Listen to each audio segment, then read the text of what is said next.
ജമാഅത്തെ ഇസ്ലാമിയുടെ പ്രവർത്തന മാർഗത്തെക്കുറിച്ച് ചില കാര്യങ്ങൾ സംസാരിക്കാനാണ് ഈ സന്ദർഭത്തിൽ ആഗ്രഹിക്കുന്നത്.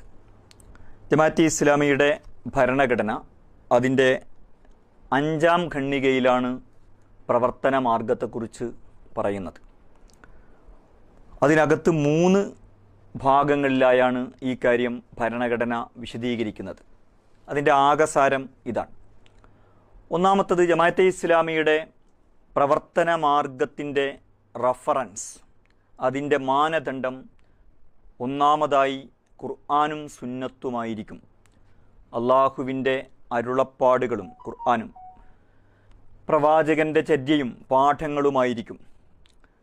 മറ്റെല്ലാറ്റിനും അതിൻ്റെ അടിസ്ഥാനത്തിലുള്ള സ്ഥാനവും അതേപോലെ അതിൻ്റെ ശേഷമുള്ളതെന്ന അർത്ഥത്തിൽ രണ്ടാമതായ സ്ഥാനം മാത്രമേ ഉണ്ടായിരിക്കുകയുള്ളൂ എന്നതാണ് അതിലെ ഒന്നാമത്തെ കാര്യം.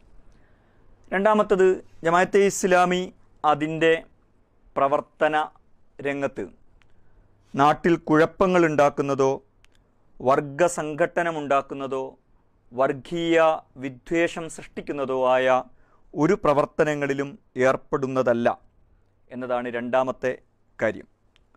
മൂന്നാമത്തത്, അത് സമാധാനപരവും രചനാത്മകവും ക്രിയാത്മകവുമായ പ്രവർത്തന ശൈലിയിലൂടെ, പ്രത്യേകിച്ച് വ്യക്തികളോട് അവരുടെ ഹൃദയങ്ങളോട് സംസാരിച്ച് ആ ഹൃദയങ്ങളിൽ പരിവർത്തനങ്ങൾ വരുത്തി അങ്ങനെ മനസ്ഥിതി മാറ്റത്തിലൂടെ ജമാഅത്ത് ആഗ്രഹിക്കുന്ന ഒരു വ്യവസ്ഥിതിയുടെ മാറ്റം ഉണ്ടാക്കിയെടുക്കും എന്നതാണ് അതിലെ മൂന്നാമത്തെ കാര്യം. ഇനി ഇതിൽ ഓരോന്നും നമുക്ക് വിശദീകരിക്കാം. ഇത് മൂന്നും പറയുന്നതിൻ്റെ ഒരു പശ്ചാത്തലവും വിശദീകരിക്കേണ്ടതുണ്ട്. ജമാഅത്തെ ഇസ്ലാമിയുടെ പ്രവർത്തന മാർഗം ജമാഅത്തെ ഇസ്ലാമിയുടെ ആദർശത്തിൽ നിന്നു തന്നെ ഉരുത്തിരിഞ്ഞുണ്ടായതാണ്. ഈ പ്രവർത്തന മാർഗത്തിൻ്റെയും അടിത്തറ ജമാഅത്തെ ഇസ്ലാമിയുടെ ആദർശമാണ്. ആദർശം വിശദീകരിച്ച ഭാഗത്ത് അത് ആദർശത്തിൻ്റെ അടിത്തറകളും വിശദാംശങ്ങളും വ്യക്തമാക്കിയിട്ടുണ്ട്. ഭരണഘടന അത് വിശദീകരിക്കുന്നുണ്ട്. അതിൽ നിന്നു തന്നെയാണ് ഈ പ്രവർത്തന ശൈലിയും രൂപപ്പെടുന്നത്.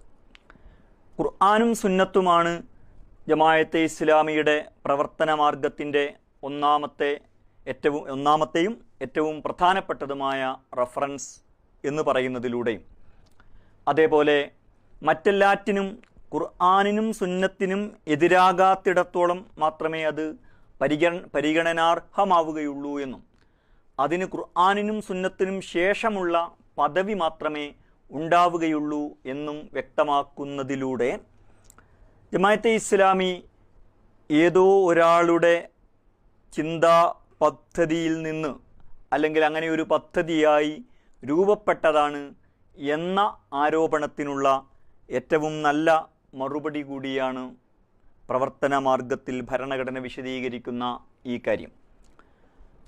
ജമാഅത്തെ ഇസ്ലാമിയുടെ രൂപീകരണത്തിന് ഒരു വ്യക്തി എന്ന നിലക്ക് മുൻകൈയെടുത്തത് അബുൽ അലാ മൗദൂദിയാണ് എന്ന് നമുക്ക് അറിയാം.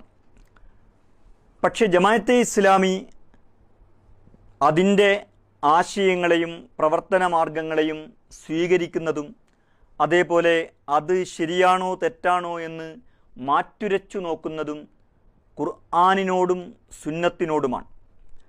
ഖുർആനികമായും പ്രവാചകൻ്റെ ചര്യയനുസരിച്ചും ഈ കാര്യം ശരിയാണോ തെറ്റാണോ എന്നതാണ് ഒരു കാര്യം ശരിയാണോ തെറ്റാണോ എന്ന് പരിശോധിക്കാനുള്ള മാനദണ്ഡമായി ജമാഅത്ത് അംഗീകരിച്ചിരിക്കുന്നത്.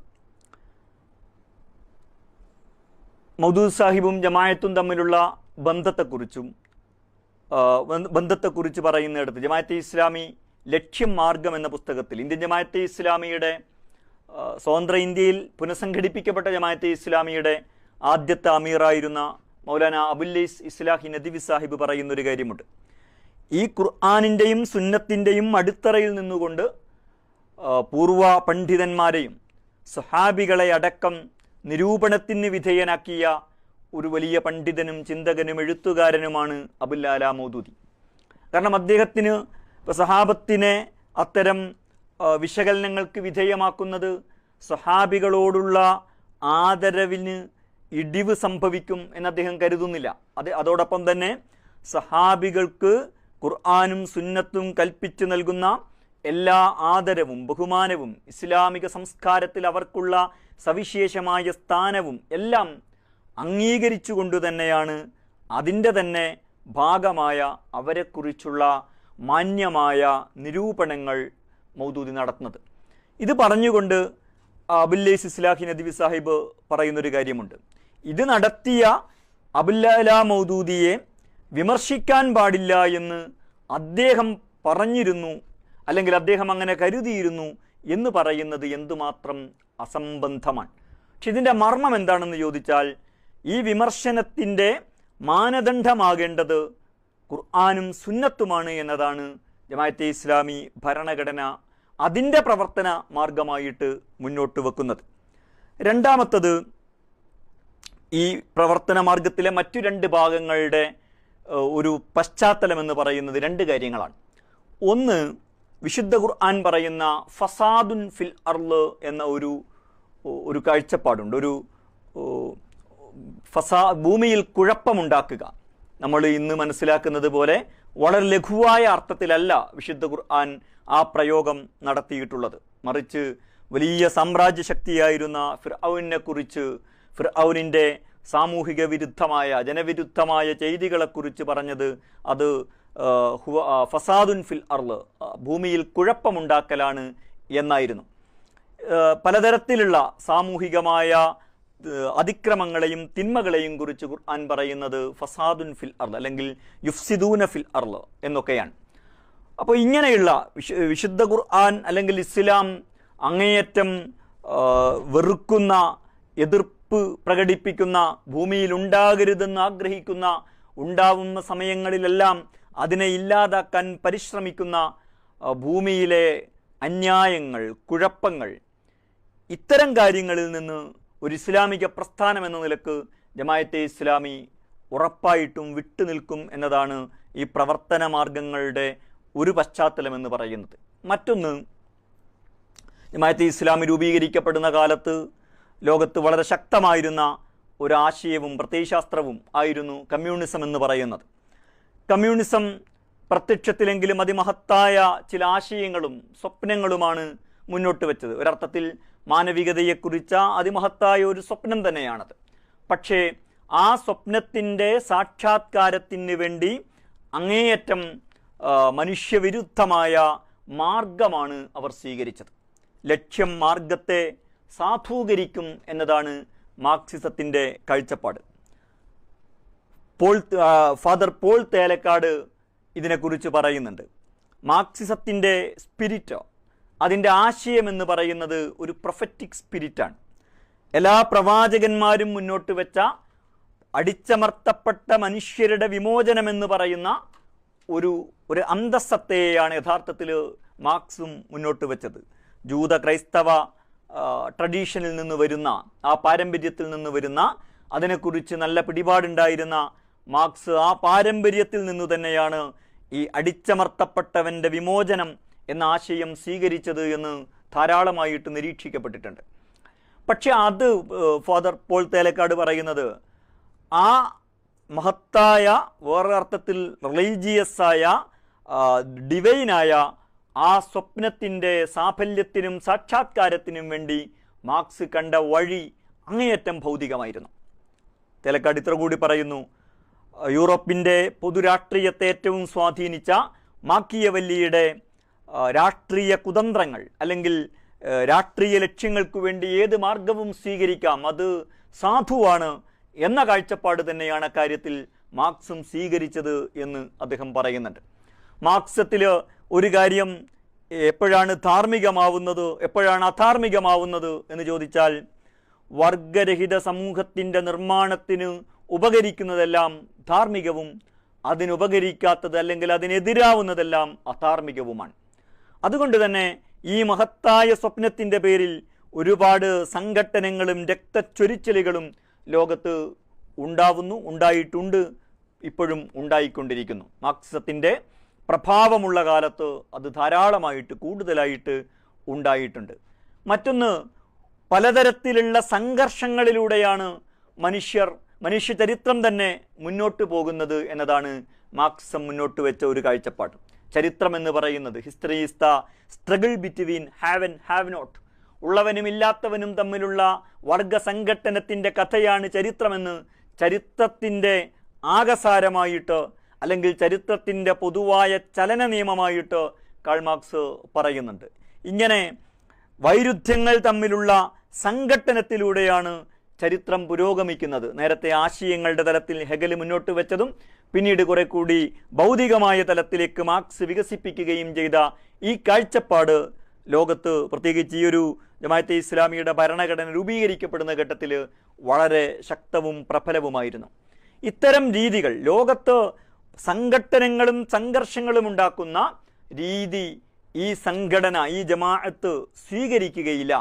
മറിച്ച് ഈ ജമാഅത്ത് മുന്നോട്ട് വെക്കുന്ന ഒരു വിപ്ലവമുണ്ട്, ഒരു സാമൂഹിക പരിവർത്തനമുണ്ട്. ആ പരിവർത്തനം വളരെ രചനാത്മകമായ പ്രവർത്തനങ്ങളിലൂടെയാണ് സമൂഹത്തിൽ ഉണ്ടാക്കിയെടുക്കുക എന്നാണ് ഈ ഭരണഘടന പറയുന്നത്. സയ്യിദ് അബുൽ അല മൗദൂദിയോട് പല ഘട്ടങ്ങളിൽ ചോദിക്കപ്പെട്ടൊരു ചോദ്യമുണ്ട്. പിന്നീട് ജമാഅത്തിൻ്റെ വലിയ വിമർശകനായി തീർന്ന വളരെ ലിബറൽ ആയ സിയാവുദ്ദീൻ സർദാർ അദ്ദേഹത്തിൻ്റെ സീക്കിംഗ് പാരഡൈസ് ഡെസ്പറേറ്റ്ലി, സ്വർഗം തേടി നിരാശയോടെ എന്ന അദ്ദേഹത്തിൻ്റെ ആത്മകഥാ സ്വഭാവമുള്ള പുസ്തകത്തിൽ മൗദൂദിയെക്കുറിച്ച് ഒരു സംഭവം അനുസ്മരിക്കുന്നുണ്ട്. അദ്ദേഹം ലണ്ടനിൽ പഠിക്കുന്ന കാലത്ത് അവിടുത്തെ അന്നത്തെ ഇസ്ലാമിസ്റ്റ് വിദ്യാർത്ഥി സംഘടനയുമായി ബന്ധം പുലർത്തിയിരുന്നു. ആ സമയത്ത് മൗദൂദി ബ്രിട്ടനിൽ അല്ലെങ്കിൽ ലണ്ടനിൽ വരുന്നുണ്ട്. ആ സമയത്ത് മൗദൂദിയോട് വിദ്യാർത്ഥികൾ ചോദിച്ചു, താങ്കൾ ഈ പറയുന്ന ഒരു സാമൂഹിക പരിവർത്തനം അത് സായുധ വിപ്ലവത്തിലൂടെ സാധ്യമാക്കാൻ കഴിയില്ലേ? പ്രത്യേകിച്ച് 70-കൾ എന്ന് പറയുന്നത് ലോകത്ത് സായുധ വിപ്ലവത്തിൻ്റെ ഒരു വസന്തകാലമാണ്. നമ്മുടെ നാട്ടിലടക്കം സായുധ വിപ്ലവത്തിൻ്റെ വസന്തത്തിൻ്റെ ഇടിമുഴക്കങ്ങളുണ്ടായ കാലമാണത്. സ്വാഭാവികമായും അന്നത്തെ വിദ്യാർത്ഥി യുവജനങ്ങളിൽ അതിൻ്റെ സ്വാധീനം വളരെ ശക്തമായിട്ടുണ്ടായിരുന്നു. അപ്പോൾ ജമാഅത്തെ ഇസ്ലാമിയും അബുൽ അല മൗദൂദിയും മുന്നോട്ട് വെക്കുന്ന ഈ ഒരു പരിവർത്തനം എന്തുകൊണ്ട് സായുധ വഴിയിലൂടെ സാധ്യമാക്കിക്കൂടാ എന്ന് ചോദിച്ചപ്പോൾ അബുൽ അല മൗദൂദി അതിന് പറഞ്ഞ മറുപടി 4 കാരണങ്ങളാൽ അത് തെറ്റാണ്, അത് നമ്മെ സംബന്ധിച്ചിടത്തോളം അസാധ്യമാണ് എന്നാണ്. ഒന്നാമത്തെ കാരണം, നമ്മൾ ആയുധമെടുത്ത് വിപ്ലവ പ്രവർത്തനങ്ങൾ നടത്തിയാൽ ചിലപ്പോൾ ഇത് വിജയിക്കാം, ചിലപ്പോൾ പരാജയപ്പെടാം. അങ്ങനെ വിജയിച്ചാൽ തന്നെ ആയുധ ബലം കൊണ്ട് ഉണ്ടാക്കിയ ഒരു സാമൂഹ്യക്രമവും ഒരു ഭരണകൂടവുമൊക്കെ അതിനേക്കാൾ വലിയ ആയുധം ഉപയോഗിച്ച് അതിനെ ഇല്ലാതാക്കാൻ കഴിയും. അങ്ങനെ നിങ്ങളൊരു ഭരണകൂടം ഉണ്ടാക്കുന്നു, നിങ്ങളെക്കാൾ ആയുധമുള്ളവർ അതിനെ അധികാരഭ്രഷ്ടമാക്കുന്നു, പിന്നെ നിങ്ങൾ വീണ്ടും അതുണ്ടാക്കാൻ ശ്രമിക്കുന്നു എന്ന് പറയുന്നതിൻ്റെ അർത്ഥം നിങ്ങളുടെ നാട് വിപ്ലവത്തിൻ്റെയും പ്രതിവിപ്ലവത്തിൻ്റെയും ഒരു കളിത്തൊട്ടിലായിട്ട്, ഒരു രംഗവേദിയായിട്ട് മാറും. ആ നാട്ടിലൊരിക്കലും സാമൂഹ്യമായ സുരക്ഷിതത്വമോ സമാധാനമോ ഉണ്ടാവുകയില്ല. ഒപ്പം ഇത്തരത്തിലുള്ള പ്രവർത്തനങ്ങൾ ഭരണഘടനയിൽ പറഞ്ഞതുപോലെ സമാധാനപരമായി മനുഷ്യർ മനസ്സുകളോട് സംസാരിച്ച് അങ്ങനെ മാനസികമായ പരിവർത്തനങ്ങൾ ഉണ്ടായി, അങ്ങനെ സാമൂഹിക പരിവർത്തനങ്ങൾ ഉണ്ടായിത്തീരുന്നതിന് മുമ്പിൽ വലിയ തടസ്സമായിട്ട് മാറുകയും ചെയ്യും എന്നതാണ്. മൗദൂദി പറയുന്ന രണ്ടാമത്തെ കാരണം, നിങ്ങളുടെ പ്രവർത്തകർക്ക് ആയുധമെടുക്കാൻ അനുവാദം നൽകുക എന്ന് പറയുന്നതിൻ്റെ അർത്ഥം ആയുധമെടുക്കാൻ അനുവാദം നൽകുക എന്ന് മാത്രമല്ല, മറിച്ച് അവർക്ക് കള്ളക്കടത്തുകാരുമായും മയക്കുമരുന്ന് ലോഭികളുമായും അധോലോകവുമായിട്ടും ആയുധക്കച്ചവടക്കാരുമായും ഒക്കെ ബന്ധം സ്ഥാപിക്കാൻ അനുവാദം നൽകുന്നു എന്നാണ്. അങ്ങനെ മാത്രമേ ഇത്തരം സായുധ പ്രവർത്തനങ്ങൾ സംഘടിപ്പിക്കുവാൻ കഴിയുകയുള്ളൂ. എല്ലാ തരത്തിലുള്ള അധാർമികതകളിലേക്കുമുള്ള വാതിൽ തുറന്നുകൊടുക്കുന്നു എന്നതാണ് അതിൻ്റെ അർത്ഥം. മൂന്നാമത്തെ കാരണമായിട്ട് അദ്ദേഹം പറയുന്നത്, നിങ്ങളുടെ പ്രവർത്തകർക്ക് ആയുധമെടുക്കാൻ അനുവാദം നൽകിയാൽ ആദ്യം അവർ അത് ശത്രുവിൻ്റെ നെഞ്ചിനു നേരെ തിരിച്ചു വെക്കും.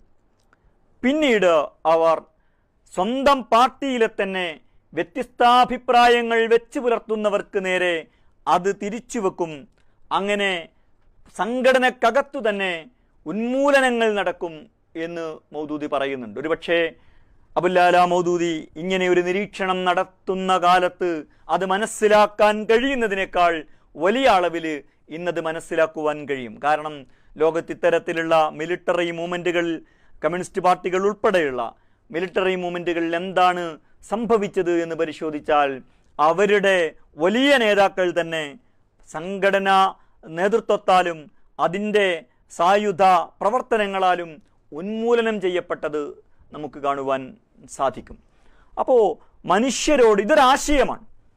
ജമാഅത്തെ ഇസ്ലാമി മുന്നോട്ട് വെക്കുന്നത് ഏത് മനുഷ്യരോടും പറയാവുന്ന, എല്ലാ മനുഷ്യരോടും പറയേണ്ടുന്ന, സൃഷ്ടാവായ ദൈവത്തിൻ്റെ ഭാഗത്തു നിന്നുള്ള എല്ലാ മനുഷ്യർക്കും ഈ ലോക ജീവിതത്തിൽ നന്മ, ക്ഷേമം പ്രദാനം ചെയ്യുന്ന, പരലോകത്ത് രക്ഷയും വിജയവും പ്രദാനം ചെയ്യുന്ന ഒരാശയത്തെക്കുറിച്ചാണ്. ചരിത്രത്തിൽ വന്ന ലക്ഷോപലക്ഷം പ്രവാചകന്മാർ അവരവരുടെ ജനപഥങ്ങളിൽ പ്രബോധനം ചെയ്ത ഒരാശയത്തെക്കുറിച്ചാണ് ജമാഅത്തെ ഇസ്ലാമി സംസാരിക്കുന്നത്.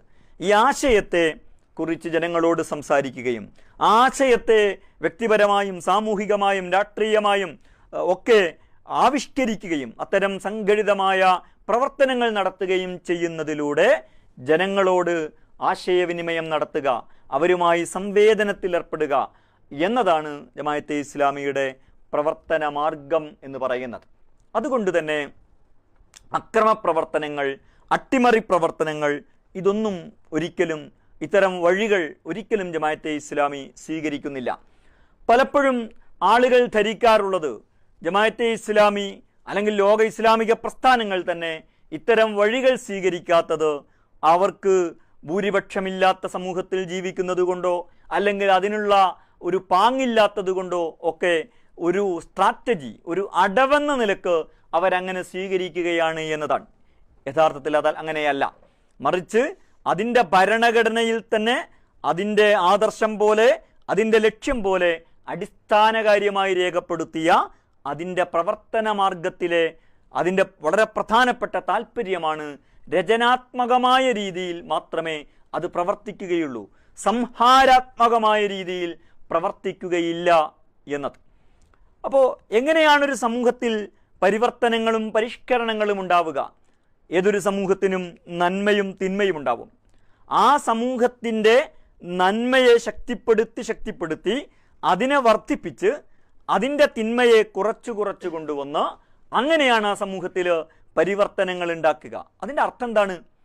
ജമാഅത്തെ ഇസ്ലാമി പോലുള്ള ഈ ആദർശവും ലക്ഷ്യവും കർമ്മമാർഗവും സ്വീകരിച്ച ഒരു പ്രസ്ഥാനം ഒരു നാട്ടിലുണ്ടാവുക എന്ന് പറഞ്ഞാൽ അതിനോട് ആശയപരമായി, ആദർശപരമായി വിയോജിപ്പുള്ളവർക്ക് കൂടി ഗുണകരമാകുന്ന ഒരു പ്രസ്ഥാനമാണിത്.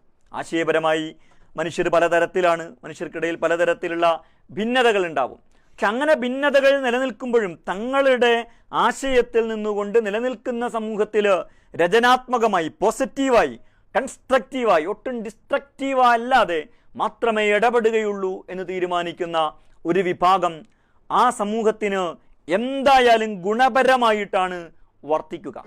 അവരുടെ ആശയങ്ങളിൽ മറ്റുള്ളവർക്ക് വ്യത്യസ്താഭിപ്രായങ്ങൾ ഉണ്ടാകാം. മനുഷ്യർ പല ആശയങ്ങൾ വിശ്വസിക്കുന്നവരാണ്. പക്ഷെ അങ്ങനെ ആശയങ്ങൾ വിശ്വസിക്കുമ്പോഴും തങ്ങളുടെ ആശയത്തിൽ നിന്നുകൊണ്ട് ഒരു സമൂഹത്തിൽ നിർമ്മാണാത്മകമായി മാത്രമേ പ്രവർത്തിക്കുകയുള്ളൂ.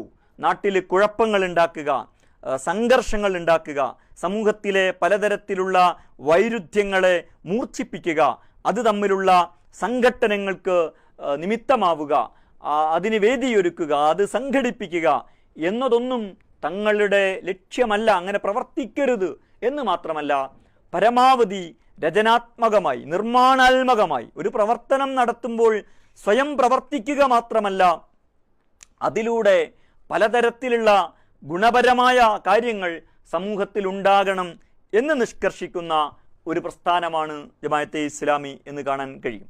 അതുകൊണ്ടാണ് വലിയ ലോക ഇസ്ലാമിക പ്രസ്ഥാനങ്ങളുടെ 100 വർഷത്തെ അനുഭവങ്ങൾ പരിശോധിച്ചാൽ വലിയ പ്രതിസന്ധികളിലൂടെ അവർ കടന്നുപോയിട്ടുണ്ട്. പ്രത്യേകിച്ച് ഭരണകൂടങ്ങളുടെ ഭാഗത്തു നിന്നുള്ള അതിഭീകരമായ, ഒരുപക്ഷെ ലോകത്തെ മറ്റേതെങ്കിലും സാമൂഹിക രാഷ്ട്രീയ പ്രസ്ഥാനങ്ങൾ അഭിമുഖീകരിച്ചു കൊണ്ടിരിക്കുന്നതിനേക്കാൾ വലിയ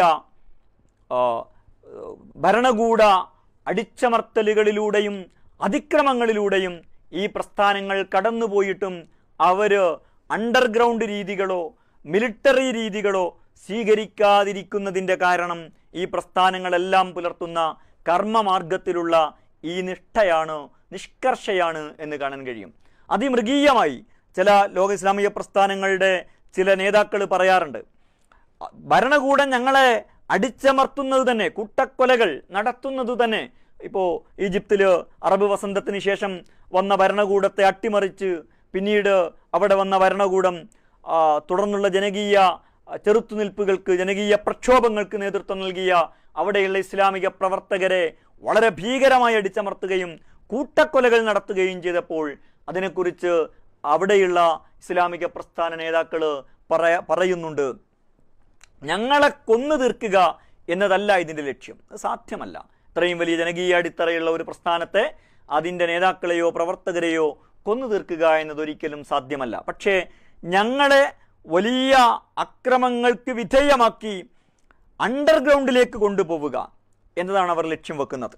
വലിയ അക്രമങ്ങൾ നേരിടുമ്പോൾ സ്വാഭാവികമായും ആരും പ്രത്യാക്രമണത്തിനും ആ പ്രത്യാക്രമണത്തിന് വേണ്ടിയുള്ള പിൻവാങ്ങലിനും അണ്ടർഗ്രൗണ്ട് രീതികളിലേക്ക് പോകാനും ഒക്കെ ശ്രമിക്കും. പക്ഷെ അവർ പറയുന്നത് ഞങ്ങൾ ഒരിക്കലും അങ്ങനെ ചെയ്യില്ല.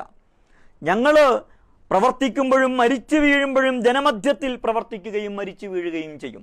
ഞങ്ങൾ അണ്ടർഗ്രൗണ്ടിലേക്ക് കൊണ്ടുപോവുക എന്നത് ശത്രുവിൻ്റെ ആവശ്യമാണ്, ഞങ്ങൾ ഒരിക്കലും അത് ചെയ്യുകയില്ല, ഞങ്ങൾ ജനമധ്യത്തിലാണ് നിൽക്കുക എന്നതാണ്.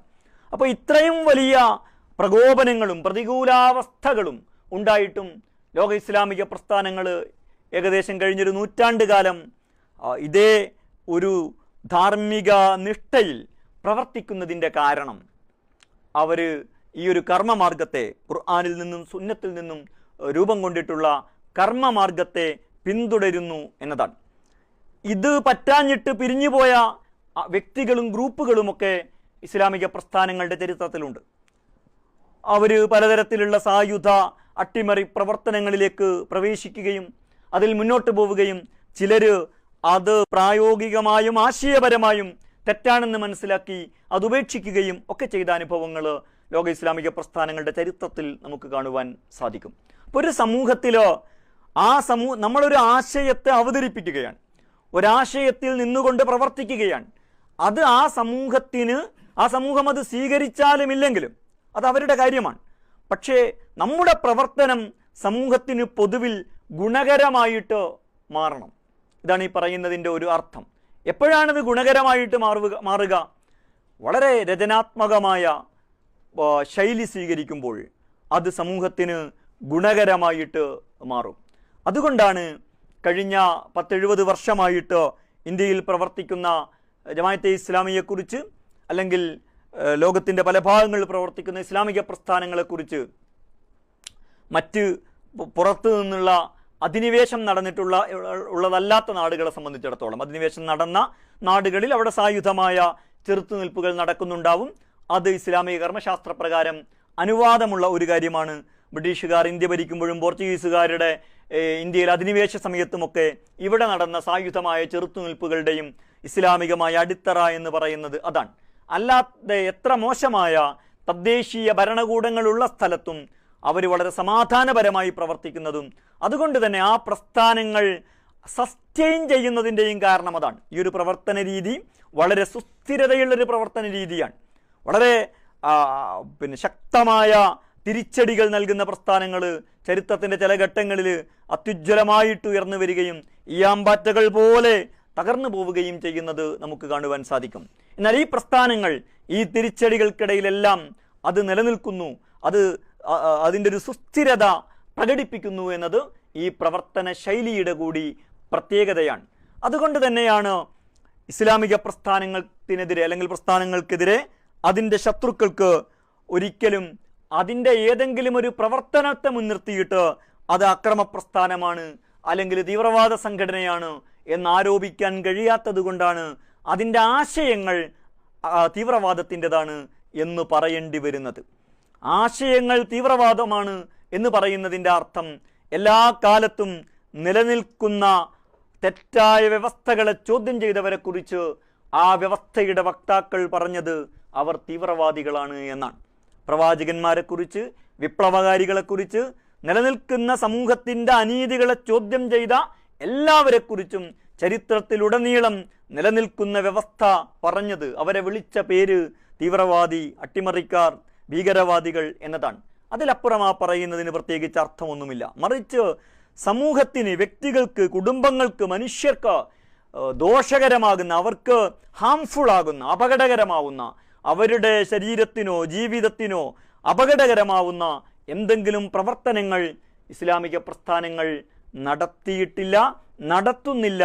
അങ്ങനെ ചെയ്യാതിരിക്കുന്നത് അതിൻ്റെ ഒരു സ്ട്രാറ്റജിയുടെ ഭാഗമല്ല, മറിച്ച് അതിൻ്റെ ഭരണഘടനയിൽ രേഖപ്പെടുത്തിയിരിക്കുന്ന ആദർശത്തിൻ്റെ ഭാഗമായുള്ള പ്രവർത്തന മാർഗത്തിൻ്റെ ഭാഗമാണ് എന്ന് നമുക്ക് കാണുവാൻ സാധിക്കും. അപ്പോൾ ഒരു ഇസ്ലാമിക പ്രസ്ഥാനം ഒരു നാട്ടിൽ പ്രവർത്തിക്കുക എന്ന് പറഞ്ഞാൽ അതിൻ്റെ ആശയങ്ങളോട് ആളുകൾക്ക് പൂർണ്ണമായ വിയോജിപ്പുണ്ടാകാം, ഭാഗികമായ വിയോജിപ്പും ഭാഗികമായ യോജിപ്പുമൊക്കെ ഉണ്ടാകാം.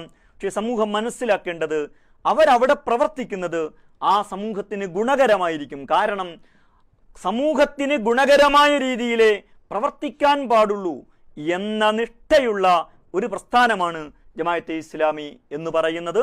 ഇത്രയും പറഞ്ഞുകൊണ്ട് ഈ അവതരണം ഇവിടെ അവസാനിപ്പിക്കുന്നു. വാഖിറു ദഅവാന അൽഹംദുലില്ലാഹി റബ്ബിൽ ആലമീൻ. അസ്സലാമു അലൈക്കും. അസ്സലാമു അലൈക്കും വറഹ്മത്തുള്ളാഹി വബറകാതുഹു. ജമാഅത്തെ ഇസ്ലാമിയുടെ പ്രവർത്തന മാർഗം എന്ന വിഷയത്തിലാണ് ഇവിടെ ഇപ്പോൾ ബഹുമാനായ ടി മുഹമ്മദ് സാഹിബ് നമ്മോട് സംസാരിച്ചത്. ഇതുമായി ബന്ധപ്പെട്ട് നമ്മൾ നേരത്തെ തന്നെ സോഷ്യൽ മീഡിയ വഴി ചോദ്യങ്ങൾ ശേഖരിച്ചിരുന്നു. ആ ചോദ്യങ്ങളിൽ നിന്ന് ആവർത്തനങ്ങൾ ഒഴിവാക്കിയിട്ടാണ് ഇന്നിവിടെ ചോദിക്കുന്നത്. ഈ ചോദ്യങ്ങൾക്ക് ടി മുഹമ്മദ് സാഹിബ് നമുക്ക് മറുപടി നൽകുന്നതാണ്. ഒന്നാമത്തെ ചോദ്യം ഇതാണ്: ഇസ്ലാമിക മതപ്രബോധനവും രാഷ്ട്രീയ പ്രവർത്തനവും ഒരുമിച്ച് കൊണ്ടുപോകുന്ന ജമാഅത്തെ ഇസ്ലാമി എന്തിനാണ് ഒരു രാഷ്ട്രീയ പാർട്ടി രൂപീകരിച്ചത്? ജമാഅത്തെ ഇസ്ലാമിയുടെ ആദർശത്തിലും ലക്ഷ്യത്തിലും കർമ്മമാർഗത്തിലും മതപ്രബോധനമുള്ളതുപോലെ തന്നെ ആ മതത്തിൻ്റെ തന്നെ ഭാഗമായി രാഷ്ട്രീയ ഉള്ളടക്കവും ഉണ്ട്. ആശയപരമായി ജമാഅത്തെ ഇസ്ലാമി ഇപ്പോഴും ഇസ്ലാമിൽ എന്തെല്ലാം കാര്യങ്ങളുണ്ടോ അതിനെയെല്ലാം പ്രതിനിധീകരിക്കുന്ന, പ്രബോധനം ചെയ്യുന്ന, പ്രവർത്തന പദത്തിൽ കൊണ്ടുവരുന്ന ഒരു ഇസ്ലാമിക പ്രസ്ഥാനമാണ്. പക്ഷെ ഒരു ജനാധിപത്യ മതേതര വ്യവസ്ഥക്കകത്തുള്ള പ്രായോഗിക രാഷ്ട്രീയ പ്രവർത്തനം എന്ന് പറയുന്നത് മറ്റൊരു കാര്യമാണ്. ജമാഅത്തെ ഇസ്ലാമിയെ സംബന്ധിച്ചിടത്തോളം അതിൻ്റെ ബഹുമുഖമായ പ്രവർത്തനങ്ങളിൽ ഒരു പ്രവർത്തനം മാത്രമാണ് അത്. അതിന് കുറച്ചുകൂടി സാധ്യതകളും സൗകര്യങ്ങളുമുള്ളത് തീർച്ചയായും ഒരു രാഷ്ട്രീയ പാർട്ടി രൂപീകരിക്കുകയോ അങ്ങനെ രൂപപ്പെടുന്ന ഒരു രാഷ്ട്രീയ പാർട്ടിയെ പിന്തുണക്കുകയോ ചെയ്യുക എന്നതാണ്. കാരണം ജമാഅത്തെ ഇസ്ലാമി നേർക്കുനേരെ ഒരു രാഷ്ട്രീയ പാർട്ടിയായി രജിസ്റ്റർ ചെയ്യണമെന്ന് അത് ആഗ്രഹിക്കുന്നില്ല.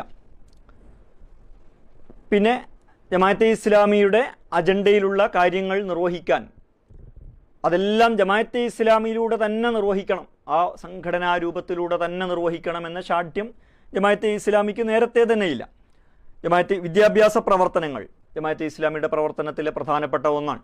ജമാഅത്തെ ഇസ്ലാമിയുടെ പ്രവർത്തകരും അതിൻ്റെ ആളും അർത്ഥവുമൊക്കെ ചെലവഴിക്കപ്പെടുന്ന വളരെ പ്രധാനപ്പെട്ടൊരു പ്രവർത്തന രംഗമാണ് വിദ്യാഭ്യാസ പ്രവർത്തനങ്ങൾ. ജമാഅത്തെ ഇസ്ലാമി എന്ന പേരിലോ അല്ലെങ്കിൽ പലപ്പോഴും അതിൻ്റെ പ്രവർത്തകർ മാത്രം ചേർന്നിട്ടോ അതിൻ്റെ സംഘടനാ സംവിധാനങ്ങൾ, അതിൻ്റെ യൂണിറ്റുകൾ, അതിൻ്റെ ഏരിയ കമ്മിറ്റികൾ, അതിൻ്റെ ജില്ലാ കമ്മിറ്റികൾ, അതിൻ്റെ സ്റ്റേറ്റ് കമ്മിറ്റി, ഇതിൻ്റെ ആഭിമുഖ്യത്തിൽ, ഇതിൻ്റെ കീഴിൽ അല്ല അതിൻ്റെ വിദ്യാഭ്യാസ പ്രവർത്തനങ്ങൾ നടക്കാറുള്ളത്. പല സ്ഥലത്തും വിദ്യാഭ്യാസ സ്ഥാപനങ്ങൾ സ്ഥാപിച്ചിട്ടുള്ളത് ജമാഅത്തെ ഇസ്ലാമിയുടെ താല്പര്യങ്ങളും അതിൻ്റെ മൂല്യങ്ങളുമൊക്കെ മുൻനിർത്തിക്കൊണ്ട് അതിനോട് സഹകരിക്കുന്ന എല്ലാവരെയും ചേരാൻ സാധ്യതയുള്ള പലരെയും ചേർത്തുകൊണ്ടാണ് അത് വിദ്യാഭ്യാസ പ്രവർത്തനങ്ങൾ നടത്തുന്നത്. അപ്പോൾ രാജ്യത്ത് ജമാഅത്തെ ഇസ്ലാമി ആഗ്രഹിക്കുന്ന ഒരു പ്രായോഗിക രാഷ്ട്രീയം പല മുൻകൈകളിൽ രൂപപ്പെടുമ്പോൾ ജമാഅത്തെ ഇസ്ലാമി അതിനെ പിന്തുണക്കുന്നു. ജമാഅത്തെ ഇസ്ലാമിയുടെ മൂല്യങ്ങളും താല്പര്യങ്ങളും ആ പാർട്ടിയുമായി യോജിച്ചു പോകുന്ന കാലത്തോളം ജമാഅത്തെ ഇസ്ലാമി അതിനെ പിന്തുണക്കും. അങ്ങനെ പോകാത്തൊരു ഘട്ടത്തിൽ അതിനെ പിന്തുണക്കാതിരിക്കുകയും ചെയ്യും. അപ്പോൾ ഒരു ലേബർ ഡിവിഷൻ, കാര്യങ്ങളുടെ പ്രവർത്തനങ്ങളുടെ വിഭജനം, വ്യത്യസ്ത പ്ലാറ്റ്ഫോമുകളിൽ കാര്യങ്ങൾ വിഭജിക്കുക എന്നത് ലോകത്ത് ഒരു ആശയത്തിൻ്റെ അടിത്തറയിൽ തന്നെ സാധ്യമാവുന്നൊരു കാര്യമാണ്. ജമാഅത്തെ ഇസ്ലാമി തന്നെ പല കാര്യങ്ങളിലും നേരത്തെ ചെയ്തു പോന്നിട്ടുള്ള കാര്യമാണ്. അത് പ്രായോഗിക രാഷ്ട്രീയത്തിൻ്റെ കാര്യത്തിൽ ഇപ്പോൾ ഇന്ത്യയിൽ അത്തരമൊരു ഇനീഷ്യേറ്റീവ് ഉണ്ടായപ്പോൾ, അല്ലെങ്കിൽ ജമാഅത്ത് കൂടി ഭാഗവാക്കായി അങ്ങനെ ഒരു ഇനീഷ്യേറ്റീവ് ഉണ്ടായപ്പോൾ ജമാഅത്ത് അതിനെ പിന്തുണച്ചു എന്ന് മാത്രം.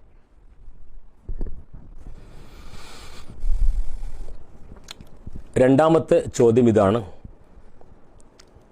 ജമാഅത്തിൻ്റെ ജനസേവന പ്രവർത്തനങ്ങൾ അത് നടത്തിക്കൊണ്ടിരിക്കുന്ന മത തീവ്രവാദങ്ങൾക്ക് മറുപടിക്കാനല്ലേ?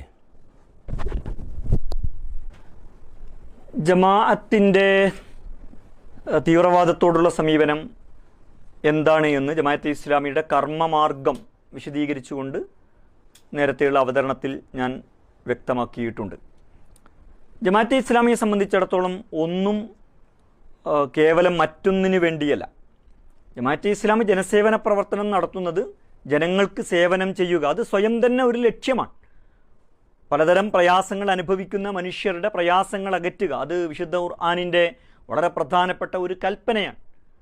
അത് നിർവഹിക്കുന്ന പ്രസ്ഥാനത്തിനും അതിൻ്റെ പ്രവർത്തകർക്കും അതിൻ്റെ വലിയ പ്രതിഫലം ദൈവത്തിൻ്റെ അടുക്കൽ ലഭ്യമാവും. അതാണ് ഇസ്ലാമിക വിശ്വാസം. ആ വിശ്വാസത്തിൽ പ്രചോദിതമായാണ് ജമാഅത്തെ ഇസ്ലാമി ഇത്തരം പ്രവർത്തനങ്ങൾ നടത്തുന്നത്. അതിന് വേറെയും ഗുണഫലങ്ങൾ ഉണ്ടാവും. ആ ഗുണഫലങ്ങൾ ഉണ്ടാവുക അതതിൻ്റെ ഉപോൽപ്പന്നങ്ങളാണ്. ആ ഉപോൽപ്പന്നങ്ങൾ ഉണ്ടാവുക എന്നത് സ്വാഭാവികമാണ്, അത് നല്ല കാര്യവുമാണ്. പക്ഷേ അതിൻ്റെ മുഖ്യ ലക്ഷ്യമെന്ന് പറയുന്നത് പ്രയാസം അനുഭവിക്കുന്നവരുടെ പ്രയാസങ്ങൾ അകറ്റുക, കണ്ണീര് ഇറ്റുന്നവരുടെ കണ്ണീര് തുടക്കുക, ആ പ്രയാസത്തെ ഇല്ലാതാക്കുക എന്നതാണ്. അത് മറ്റൊന്നിൻ്റെ മറയാണ് എന്ന് ആരോപിക്കുന്നത് ഒന്ന് ജമാഅത്തെ ഇസ്ലാമിയെയും അത് കാലൂന്നി നിൽക്കുന്ന ഇസ്ലാമിൻ്റെയും ഇസ്ലാം ഈ കാര്യങ്ങളെ എങ്ങനെ സമീപിക്കുന്നു എന്നതിനെയും മനസ്സിലാവാത്തതിൻ്റെ വിഷയമാണ്. മറ്റൊന്ന്, ഇവിടെ വ്യത്യസ്ത സംഘടനകൾ ഞാൻ നേരത്തെ പറഞ്ഞ പോലെ മാർഗത്തെ സാധൂകരിക്കുമെന്നും അതേപോലെ പ്രവർത്തനത്തിൽ പലതരത്തിലുള്ള അടവുകൾ, തന്ത്രങ്ങൾ ഇതൊക്കെ സ്വീകരിക്കുന്നതിൻ്റെയും ഒരു പശ്ചാത്തലത്തിൽ നിന്നുകൊണ്ട് ജമാഅത്തെ ഇസ്ലാമിയെ വിശകലനം ചെയ്യുകയും മനസ്സിലാക്കുകയും ചെയ്യുന്നതിൻ്റെ കാര്യമാണത്. ജമാഅത്തെ ഇസ്ലാമി എത്രയോ കാലമായിട്ട് ജനസേവന പ്രവർത്തനങ്ങൾ നടത്തിക്കൊണ്ടിരിക്കുന്നുണ്ട്. വിശുദ്ധ ഖുർആനിലൂടെ ഈ ചോദ്യം ഉന്നയിക്കുന്നവർ അല്ലെങ്കിൽ സമൂഹത്തിൽ ഈ ആരോപണം ഉന്നയിക്കുന്നവർ ഒരാവർത്തി അല്ലെങ്കിൽ വിശുദ്ധ ഖുർആനിൻ്റെ ഏതെങ്കിലുമൊക്കെ ഭാഗങ്ങളിലൂടെ കടന്നു പോയാൽ അവർക്ക് മനസ്സിലാകും ജീവിതത്തിൻ്റെ അടിസ്ഥാന ആവശ്യങ്ങൾ നിഷേധിക്കപ്പെട്ടവർക്ക് അത് ലഭ്യമാക്കുക എന്നതിനെ എത്ര വലിയ പുണ്യകർമ്മമായിട്ടാണ് ഇസ്ലാം പഠിപ്പിക്കുന്നത് എന്ന്. ജമാഅത്തെ ഇസ്ലാമിയുടെ ലക്ഷ്യം ഇസ്ലാം ഈ ലോകത്ത് സ്ഥാപിക്കുക എന്നതാണ്. ഒരു ജീവിത അടിസ്ഥാന ആവശ്യങ്ങൾ നിഷേധിക്കപ്പെട്ടു പോയ ഒരു മനുഷ്യന് അത് ലഭ്യമാകുമ്പോൾ അത്രയും ഇസ്ലാമാണ് അവിടെ സ്ഥാപിക്കപ്പെടുന്നത്. നീതി നിഷേധിക്കപ്പെട്ട ഒരു മനുഷ്യന് നീതി ലഭ്യമാക്കുമ്പോൾ അല്ലെങ്കിൽ ഒരു സമൂഹത്തിൽ അനീതി നിലനിൽക്കുമ്പോൾ അതില്ലാതാക്കി അവിടെ നീതി സ്ഥാപിക്കുമ്പോൾ അത്രയും ഇസ്ലാം അവിടെ സ്ഥാപിക്കപ്പെടുന്നു എന്നാണ് ഇസ്ലാം നമ്മളെ പഠിപ്പിക്കുന്നത്. ജമാഅത്തെ ഇസ്ലാമി മനസ്സിലാക്കുന്നത് അത് മറ്റെന്തോ ഒന്നിൻ്റെ മറയാണ് എന്ന് അങ്ങനെ മനസ്സിലാക്കുന്നത് ഇസ്ലാമിനെ മനസ്സിലാവാത്തതിൻ്റെ ഒരു വിഷയമാണെന്നാണ് ഞാൻ കരുതുന്നത്. മൂന്നാമത്തെ ചോദ്യം: ജമാഅത്തെ ഇസ്ലാമി രൂപീകരിച്ചതാണ് വെൽഫെയർ പാർട്ടി എന്ന് എല്ലാവർക്കും അറിയാം. എങ്കിലും വെൽഫെയർ പാർട്ടിയെയും ജമാഅത്തെയും ബന്ധപ്പെടുത്തി ചോദിക്കുമ്പോൾ ജമാഅത്തുമായി ഒരു ബന്ധവുമില്ല എന്ന രീതിയിൽ നേതാക്കന്മാർ പ്രതികരിക്കുന്നു. ഇത് ശരിയാണോ? ഞാൻ നേരത്തെ സൂചിപ്പിച്ചതുപോലെ ജമാഅത്തെ ഇസ്ലാമി അതിൻ്റെ ഉള്ളടക്കത്തിൽ, അതിൻ്റെ കണ്ടൻറ്റിൽ തന്നെ രാഷ്ട്രീയമുള്ള ഒരു പ്രസ്ഥാനമാണ്. മതത്തെയും രാഷ്ട്രീയത്തെയും വിഭജിക്കുന്നതിനെതിരായ രൂപം കൊണ്ട ഒരു പ്രസ്ഥാനമാണ് ജമാഅത്തെ ഇസ്ലാമി. അതേസമയം ഒരു രാഷ്ട്രത്തിലെ പ്രായോഗിക രാഷ്ട്രീയ പ്രവർത്തനം എന്ന് പറയുന്നത് വേറെ ഒരു കാര്യമാണ്. അത് ഒരു ആദർശ പ്രബോധനം കൊണ്ട് മാത്രം നടക്കുന്ന ഒരു കാര്യമല്ല. അപ്പോൾ ജമാഅത്തെ ഇസ്ലാമി അതിൻ്റെ വളർച്ചയുടെ ഒരു ഘട്ടത്തിൽ പ്രായോഗിക രാഷ്ട്രീയത്തിൽ എങ്ങനെയാണ് ഇടപെടേണ്ടത് എന്ന് ആലോചിച്ചു കൊണ്ടിരുന്നിട്ടുണ്ട്. പലതരത്തിലുള്ള സമീപനങ്ങൾ അതിൽ സ്വീകരിച്ചു പോന്നിട്ടുണ്ട്. മൂല്യാധിഷ്ഠിതമായ മാനദണ്ഡങ്ങൾ ഉപയോഗിച്ച് ഒരേ തെരഞ്ഞെടുപ്പിൽ തന്നെ വ്യത്യസ്ത രാഷ്ട്രീയ പാർട്ടിയുടെ സ്ഥാനാർത്ഥികൾക്ക് വോട്ട് ചെയ്തിട്ടുണ്ട്. ഫാഷിസത്തിനെതിരെ മതേതര സ്ഥാനാർത്ഥികളെ പിന്തുണക്കുക എന്ന സമീപനം സ്വീകരിച്ചിട്ടുണ്ട്. വ്യത്യസ്ത മതേതര മുന്നണികൾക്കിടയിൽ ഒരു മുന്നണിയെ പിന്തുണച്ച അനുഭവങ്ങൾ, വ്യത്യസ്ത മുന്നണികളെ പിന്തുണച്ച, വ്യത്യസ്ത തെരഞ്ഞെടുപ്പുകളിൽ വ്യത്യസ്ത മുന്നണികളെ പിന്തുണച്ച അനുഭവങ്ങൾ ഉണ്ടായിട്ടുണ്ട്. ഇങ്ങനെയുള്ള അതിൻ്റെ തദ്ദേശ സ്വയംഭരണ സ്ഥാപനങ്ങൾ പ്രവർത്തകർ തന്നെ മത്സരിക്കുകയും വിജയിക്കുകയും ഒക്കെ ചെയ്ത അനുഭവങ്ങൾ രാജ്യത്തിൻ്റെ പല ഭാഗത്തും ഉണ്ടായിട്ടുണ്ട്. ഇങ്ങനെയുള്ള പലതരത്തിലുള്ള പ്രായോഗിക രാഷ്ട്രീയ പ്രവർത്തന പരീക്ഷണങ്ങളുടെയും അനുഭവങ്ങളുടെയും ഒരു ഘട്ടത്തിൽ രാജ്യത്ത് ജമാഅത്തെ ഇസ്ലാമി മുന്നോട്ട് വെക്കുന്ന ഈ വ്യവസ്ഥക്കകത്തു തന്നെ സാധ്യമാവുന്ന പലതരം മൂല്യങ്ങളുണ്ട്. ഈ ഒരു ജനാധിപത്യ മതേതര വ്യവസ്ഥ തന്നെ ഇങ്ങനെയല്ല, ഇതിനേക്കാൾ മെച്ചപ്പെട്ട രീതിയിൽ ചലിക്കേണ്ടതുണ്ട് എന്ന കാഴ്ചപ്പാട് തീർച്ചയായും ജമാഅത്തെ ഇസ്ലാമിക്കുണ്ട്. ജമാഅത്തെ ഇസ്ലാമി ഈ ആശയം പല രീതിയിലും സമൂഹത്തിൽ പ്രചരിപ്പിച്ചിട്ടുണ്ട്. മൂല്യാധിഷ്ഠിതമായ രാഷ്ട്രീയം, സാമൂഹ്യനീതിയുള്ള രാഷ്ട്രീയം, അധസ്ഥിതരുടെ ഉയർത്തെഴുന്നേൽപ്പ്, രാഷ്ട്രീയത്തിൻ്റെ ക്രിമിനൽവൽക്കരണത്തിനെതിരായ പ്രചാരണ പ്രവർത്തനങ്ങൾ, ഇങ്ങനെ പല ആശയങ്ങളും ജമാഅത്ത് സമൂഹത്തിൽ ഉയർത്തിക്കൊണ്ടുവന്നിട്ടുണ്ട്. ഈ ആശയങ്ങളെ ഉയർത്തിപ്പിടിക്കുന്ന ഒരു പ്രായോഗിക രാഷ്ട്രീയ പ്രസ്ഥാനം ഉണ്ടാവേണ്ടതുണ്ട് എന്ന് ജമാഅത്തെ ഇസ്ലാമി കുറേ കാലമായി ആഗ്രഹിച്ചു കൊണ്ടിരിക്കുന്നുണ്ടായിരുന്നു. അപ്പോഴാണ് രാജ്യത്തിലെ പല ആക്ടിവിസ്റ്റുകൾ, ദളിത് ഗ്രൂപ്പുകൾ, പാരിസ്ഥിതിക പ്രസ്ഥാനങ്ങൾ, അതേപോലെ ജമാഅത്തെ ഇസ്ലാമിയും ചേർന്നുകൊണ്ട് ഒരു പുതിയ രാഷ്ട്രീയ പ്രസ്ഥാനം ഉണ്ടാവുന്നത്. അത് തീർച്ചയായും ജമാഅത്തെ ഇസ്ലാമിക്ക് സന്തോഷമുള്ള ഒരു കാര്യമാണ്. ജമാഅത്തെ ഇസ്ലാമി നേരത്തെ തന്നെ പറഞ്ഞുകൊണ്ടിരിക്കുന്ന, വേറൊരർത്ഥത്തിൽ അത് ജമാഅത്തെ ഇസ്ലാമി മാത്രം പറയുന്നതല്ല, രാജ്യത്തെ നന്മേച്ചുക്കളായ സാമൂഹ്യനീതിയിൽ വിശ്വസിക്കുന്ന എല്ലാവരും പല രീതിയിൽ പറഞ്ഞുകൊണ്ടിരിക്കുന്ന ഒരു കാര്യമാണ്. പക്ഷേ ആ ആശയത്തെ ഏറ്റെടുക്കുകയും മുന്നോട്ട് കൊണ്ടുപോവുകയും ചെയ്യുന്ന, അതിനെ ഒരു രാഷ്ട്രീയ പദ്ധതിയാക്കി, അതിനെ ഒരു രാഷ്ട്രീയ പ്രവർത്തന രീതിയാക്കി, അതിനൊരു സംഘടനാരൂപം നൽകുന്ന ഒരു കാര്യം രാജ്യത്തില്ലായിരുന്നു. അങ്ങനെ ഒരു കാര്യത്തിന് മുൻകൈയെടുക്കാൻ ജമാഅത്തെ ഇസ്ലാമി തീരുമാനിക്കുന്നു. അതിനോട് അത്തരത്തിലുള്ള വേറെയും മുൻകൈകൾ ഒരുമിച്ച് ചേർന്നുകൊണ്ട് ഒരു രാഷ്ട്രീയ പാർട്ടി രൂപീകരിക്കുന്നു. അതേസമയം ജമാഅത്തെ ഇസ്ലാമിക്ക് അതിനോടുള്ള ബന്ധം പ്രശ്നാധിഷ്ഠിതമാണ്. ജമാഅത്തെ ഇസ്ലാമി മുന്നോട്ട് വെക്കുന്ന ഈ വ്യവസ്ഥക്കകത്തു തന്നെ സാധ്യമാവുന്ന സാമൂഹ്യനീതിയുടെയും ക്ഷേമരാഷ്ട്രത്തിൻ്റെയും മൂല്യാധിഷ്ഠിത രാഷ്ട്രീയത്തിൻ്റേതുമായ മൂല്യങ്ങളെ അത് എത്ര കാലം ഉയർത്തിപ്പിടിക്കുന്നുവോ അത്രകാലം ജമാഅത്തെ ഇസ്ലാമി അതിനെ പിന്തുണക്കും. അത് ഉയർത്തിപ്പിടിക്കുന്നില്ല എന്ന് വരുമ്പോൾ ജമാഅത്തെ ഇസ്ലാമി മറ്റു വഴികൾ ആലോചിക്കുകയും ചെയ്യും. നാലാമത്തെ ചോദ്യം, ബംഗ്ലാദേശ്, പാകിസ്ഥാൻ ജമാഅത്തെ ഇസ്ലാമികളും ഈജിപ്തിലെ ഇഖ്വാൻ മുസ്ലിമൂനും സായുധ മാർഗങ്ങൾ അവിടെ പ്രവർത്തന മാർഗമായി സ്വീകരിച്ചിട്ടില്ലേ? ഇതൊരു ആരോപണം മാത്രമാണ്. ഒരു വിഭാഗത്തെ പൈശാചികവൽക്കരിക്കാൻ അവരക്രമികളാണ് എന്ന് പറയലാണ് ഏറ്റവും എളുപ്പമുള്ള വഴി. പക്ഷെ ഒരു തെളിവും ഇതിന് ഹാജരാക്കാൻ കഴിയുകയില്ല. ഇഖ്വാൻ മുസ്ലിമൂൻ ബ്രദർഹുഡ് സായുധ പ്രവർത്തനത്തിൽ ഏർപ്പെട്ടത് ഒറ്റ ചരിത്രമേ ഉള്ളൂ. അത് അവിടുത്തെ ഗവൺമെൻറ്റിൻ്റെ തന്നെ ഒപ്പം 60കളിൽ നടന്ന ഇസ്രായേലിനെതിരായ യുദ്ധത്തിൽ ജമാൽ അബ്ദുൽ നാസറിൻ്റെ ഒപ്പം യുദ്ധത്തിൽ ഏർപ്പെട്ടിട്ടുണ്ട്. അതൊരു രാഷ്ട്രത്തിന് വേണ്ടി ആ ഗവൺമെൻറ്റിൻ്റെ സ്റ്റേറ്റിൻ്റെ ഭാഗമായി നടത്തിയ യുദ്ധമാണ്. മറ്റ് അട്ടിമറി പ്രവർത്തനങ്ങൾക്കൊരിക്കലും ഇഖ്വാൻ നേതൃത്വം നൽകിയിട്ടില്ല, പങ്കാളികളായിട്ടില്ല. ഞാൻ എൻ്റെ അവതരണത്തിൽ സൂചിപ്പിച്ചതുപോലെ അങ്ങനെ പങ്കാളിയായിട്ടില്ല എന്നത് തന്നെയാണ് ആ പ്രസ്ഥാനം ഇന്നും അവിടെ സസ്റ്റെയിൻ ചെയ്യുന്നതിൻ്റെ, അത് നിലനിൽക്കുന്നതിൻ്റെ വളരെ പ്രധാനപ്പെട്ട ഒരു കാരണം. ബംഗ്ലാദേശ് ജമാഅത്തെ ഇസ്ലാമി ഒരു സായുധ പ്രവർത്തനവും നടത്തിയിട്ടില്ല. മറിച്ച് 70കളിൽ പാകിസ്ഥാനിൽ ആഭ്യന്തര കലാപമുണ്ടാവുകയും അങ്ങനെ ബംഗ്ലാദേശ് രൂപപ്പെടുകയും ചെയ്യുന്ന ഘട്ടത്തിൽ യഥാർത്ഥത്തിൽ അന്നത്തെ പാകിസ്ഥാൻ്റെ പടിഞ്ഞാറൻ പാകിസ്ഥാൻ്റെ പക്ഷത്ത് നിൽക്കുന്നു, ഇന്നത്തെ പാകിസ്ഥാൻ എന്ന് പറയുന്ന അന്നത്തെ പടിഞ്ഞാറൻ പാകിസ്ഥാൻ്റെ പക്ഷത്ത് നിൽക്കുന്നവരും വടക്കൻ പാകിസ്ഥാൻ്റെ പക്ഷത്ത് നിൽക്കുന്നവരും, അതേപോലെ കിഴക്കൻ പാകിസ്ഥാൻ ഇന്നത്തെ ബംഗ്ലാദേശായ കിഴക്കൻ പാകിസ്ഥാൻ്റെ ഇന്നത്തെ ബംഗ്ലാദേശ് ആ കിഴക്കൻ പാകിസ്ഥാൻ്റെ പക്ഷത്ത് നിൽക്കുന്നവരും പരസ്പരം ഏറ്റുമുട്ടിയിട്ടുണ്ട്. അതിൽ ജമാഅത്തെ ഇസ്ലാമി കക്ഷിയല്ല. അതേസമയം അന്ന് നടന്ന പല ആക്രമണങ്ങളെയും ജമാഅത്തെ ഇസ്ലാമിയുടെ പേരിൽ ആരോപിക്കുകയും പിൽക്കാലത്ത് പ്രത്യേകിച്ച് ബംഗ്ലാദേശിൽ വന്ന ഭരണകൂടങ്ങൾ ജമാഅത്തെ ഇസ്ലാമിയുടെ പ്രവർത്തനങ്ങൾ ജമാഅത്തെ ഇസ്ലാമി നടത്തുന്ന പ്രത്യേകിച്ച് പാർലമെൻ്ററി രംഗത്ത് അവർ നടത്തുന്ന പ്രവർത്തനങ്ങൾ പല ഭരണകക്ഷിക്ക് തടസ്സമായി അല്ലെങ്കിൽ തലവേദനയായിട്ട് മാറിയപ്പോൾ അതിനെ നേരിടാൻ വേണ്ടി, അതിനെ അടിച്ചമർത്തുവാൻ വേണ്ടി അന്ന് അക്രമങ്ങൾ നടത്തിയെന്ന് പിൽക്കാലത്ത് ആരോപണങ്ങൾ ഉന്നയിക്കുകയും അങ്ങനെ വധശിക്ഷ ഉൾപ്പെടെയുള്ള നടപടികൾ സ്വീകരിക്കുകയും ചെയ്തു എന്നതാണ് യാഥാർത്ഥ്യം. ലോകത്ത് നിഷ്പക്ഷരായ പല മനുഷ്യാവകാശ ഏജൻസികളും പത്രപ്രവർത്തകരുമൊക്കെ ഈ കാര്യം ചൂണ്ടിക്കാണിച്ചിട്ടുണ്ട്. ബംഗ്ലാദേശിൽ അന്നത്തെ വിമോചന യുദ്ധകാലത്തെ അക്രമങ്ങളുടെ പേരിൽ വധശിക്ഷയ്ക്ക് വിധിക്കപ്പെട്ടവരിൽ പലരും അന്ന് ചെറിയ കുട്ടികളായിരുന്ന, ആ വിമോചന യുദ്ധകാലത്ത് ചെറിയ കുട്ടികളായിരുന്ന ആളുകൾ പോലുമായിരുന്നു. ആ വിമോചന യുദ്ധകാലത്തുണ്ടായ പ്രശ്നങ്ങൾ പിന്നെ ബംഗ്ലാദേശ് രൂപീകരിക്കപ്പെടുകയും എന്നിട്ടിത് പരിശോധിക്കപ്പെടുകയും ഇവർക്കൊന്നും കുറ്റവാളികളല്ല എന്ന്, അല്ലെങ്കിൽ അന്ന് ആരോപണം ഉന്നയിക്കപ്പെടാത്തവർക്കെതിരെ പുതുതായി ആരോപണം ഉന്നയിക്കപ്പെട്ടിട്ടുണ്ട്. അന്ന് ആരോപണം ഉന്നയിക്കപ്പെട്ടവരെ അത് പരിശോധിക്കപ്പെടുകയും അവർ കുറ്റവാളികളല്ല എന്ന് പ്രഖ്യാപിക്കുകയും ചെയ്തതാണ്. രാഷ്ട്രീയ പകപോക്കലിൻ്റെ ഭാഗമായിട്ട് ആളുകളെ, തങ്ങളുടെ രാഷ്ട്രീയ എതിരാളികളെ ഉന്മൂലനം ചെയ്യാനുള്ള ഒരു കുറുക്കുവഴിയായി ഈ പ്രശ്നത്തെ എടുക്കുകയാണ് യഥാർത്ഥത്തിൽ അവിടുത്തെ ഭരണകക്ഷി ചെയ്തിട്ടുള്ളത്. അവരങ്ങനെ ക്യാപിറ്റൽ പണിഷ്മെൻറ്റും അസാസിനേഷനും നടത്തിക്കൊണ്ടിരിക്കുന്നത് ജമാഅത്തെ ഇസ്ലാമിക്കാരെ മാത്രമല്ല എന്ന് നമ്മൾ മനസ്സിലാക്കണം. മറിച്ച് അവരുടെ തൊട്ടടുത്ത എതിരാളികളായ ബംഗ്ലാദേശ് നാഷണലിസ്റ്റ് പാർട്ടിയുടെ നേതാക്കളെയും ഇങ്ങനെ അവർ വധിച്ചുകൊണ്ടിരിക്കുന്നുണ്ട് എന്നുകൂടി ഇക്കൂട്ടത്തിൽ മനസ്സിലാക്കേണ്ടതാണ്. ഇപ്പോൾ പറഞ്ഞ വിശദീകരണത്തിൻ്റെ ഭാഗമായി ഉള്ളൊരു ചോദ്യമാണ്, ബംഗ്ലാദേശ് ജമാഅത്തെ ഇസ്ലാമി അഹമ്മദിയ ജമാഅത്ത് പ്രവർത്തകരെ വ്യാപകമായ രീതിയിൽ കൊന്നൊടുക്കിയിട്ടില്ലേ? ഈ ഇസ്ലാമിക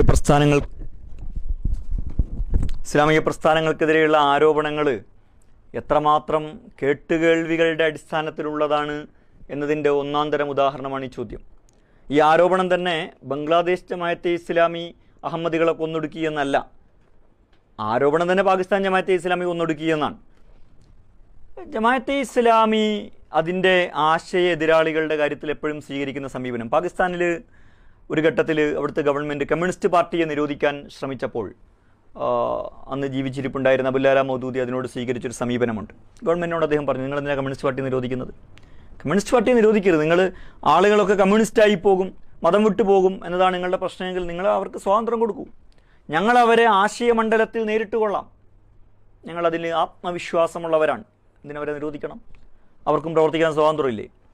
അഹമ്മദികളുടെ കാര്യത്തിൽ ജമാഅത്തെ ഇസ്ലാമിയും മൗദൂദിയും സ്വീകരിച്ചത് നിലപാട് ഒറ്റ കാര്യമേ ഉള്ളൂ, അഹമ്മദികൾ മുസ്ലിങ്ങളല്ല. കാരണം ഒരാൾ മുസ്ലിം ആകാനുള്ള അനിവാര്യമായ ഉപാധിയാണ് അഷ്ഹദു അല്ലാ ഇലാഹ ഇല്ലല്ലാ അഷ്ഹദു അന്ന മുഹമ്മദ് റസൂലുള്ള, അള്ളാഹു മാത്രമാണ് ഇലാഹ് എന്നും മുഹമ്മദ് നബിയാണെന്ന് മാത്രമല്ല അന്ത്യപ്രവാചകനാണെന്നും വിശ്വസിക്കുക എന്നത്. അഹമ്മദികൾ മുഹമ്മദ് നബി അന്ത്യപ്രവാചകനാണെന്ന് വിശ്വസിക്കുന്നില്ല. അവർ അഹമ്മദ് ഖാദിയാനി എന്ന് പറയുന്ന ആൾ ആണ്, അദ്ദേഹവും പ്രവാചകനാണെന്ന് വിശ്വസിക്കുന്ന ആളുകളാണ്. അങ്ങനെയുള്ളൊരു പ്രത്യേക സെക്റ്റാണ്. അവരെ പാകിസ്ഥാനിലെ മതന്യൂനപക്ഷങ്ങളായി പ്രഖ്യാപിക്കണം. മതന്യൂനപക്ഷമായി പ്രഖ്യാപിച്ചാൽ അവർക്ക് പാർലമെൻറ്റിൽ സീറ്റ് സംവരണം ഉണ്ടാകും, ഇനി ഒരുപാട് ആനുകൂല്യങ്ങൾ അവർക്കുണ്ട്. അതവർക്ക് കൊടുക്കണം, അവരെ കൊല്ലണം എന്നല്ല, അവർക്ക് കൂടുതൽ ആനുകൂല്യങ്ങൾ നൽകണമെന്നാണ് ജമാഅത്തും മൗദൂദിയും ആവശ്യപ്പെട്ടത്, അല്ലാതെ അവരെ കൊന്നുകളയണമെന്നല്ല. പക്ഷേ ഇതൊരു ആദർശപരമായ പ്രശ്നമാണ്, അവർ മുസ്ലിങ്ങളല്ല, അതുകൊണ്ട് അവരെ മതന്യൂനപക്ഷമായി ഒരു പ്രത്യേക മതവിഭാഗമായി പ്രഖ്യാപിക്കണമെന്ന് ആവശ്യപ്പെടുകയാണ് ചെയ്തത്. മറ്റത് പല കെട്ടുകഥകൾ പോലെ ഒരു കെട്ടുകഥയാണ്. അതിൻ്റെ അതിൻ്റെ റെഫറൻസ് ഉണ്ട്. ആ റെഫറൻസ് എന്ന് പറയുന്നത് ഈ പാകിസ്ഥാനിൽ വലിയൊരു ഖാദിയാനി പ്രശ്നം ഉണ്ടാവുന്നുണ്ട്. ആ പ്രശ്നത്തിൽ ജമാഅത്തിൻ്റെ ആകെയുള്ള സംഭാവന ഖാദിയാനി മസ്അല എന്ന് പറഞ്ഞിട്ട് ഖാദിയാനിസത്തിൻ്റെ യാഥാർത്ഥ്യത്തെക്കുറിച്ച് മൗദൂദി എഴുതിയ ഒരു ലഘുകൃതി, ഒരു ലഘുലേഖ എന്ന് പറയാവുന്ന ഒരു കൃതിയാണ്.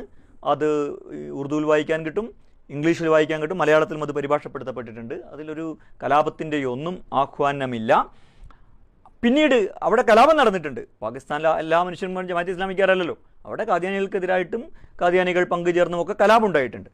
ആ കലാപത്തെക്കുറിച്ച് അന്വേഷിക്കാൻ വേണ്ടി പിന്നീട് പാക് ഗവൺമെൻറ് ഒരു കമ്മീഷനെ വെക്കുന്നുണ്ട്, മുനീർ കമ്മീഷൻ. അദ്ദേഹം ഒരു ശക്തനായ ജമാഅത്ത് വിരുദ്ധനും ഇസ്ലാമിക രാഷ്ട്രീയത്തിൻ്റെ എതിരാളിയും ഖാദിയാനി അനുഭാവിയുമായിരുന്നു. അദ്ദേഹമാണ് മൗദൂദി സാഹിബുമായിട്ട് നടത്തിയ അഭിമുഖത്തിൽ അദ്ദേഹം പറയാത്ത കാര്യങ്ങൾ അദ്ദേഹം പറഞ്ഞു എന്ന് ആരോപിച്ചുകൊണ്ട് റിപ്പോർട്ട് തയ്യാറാക്കിയത്. ആ റിപ്പോർട്ട് ഡോക്യുമെൻ്റഡാണ്, ലോകത്ത് ലഭ്യമാണ്. അതാണ് ഈ ആരോപണത്തിൻ്റെ റെഫറൻസായി ഉപയോഗിക്കുന്നത്.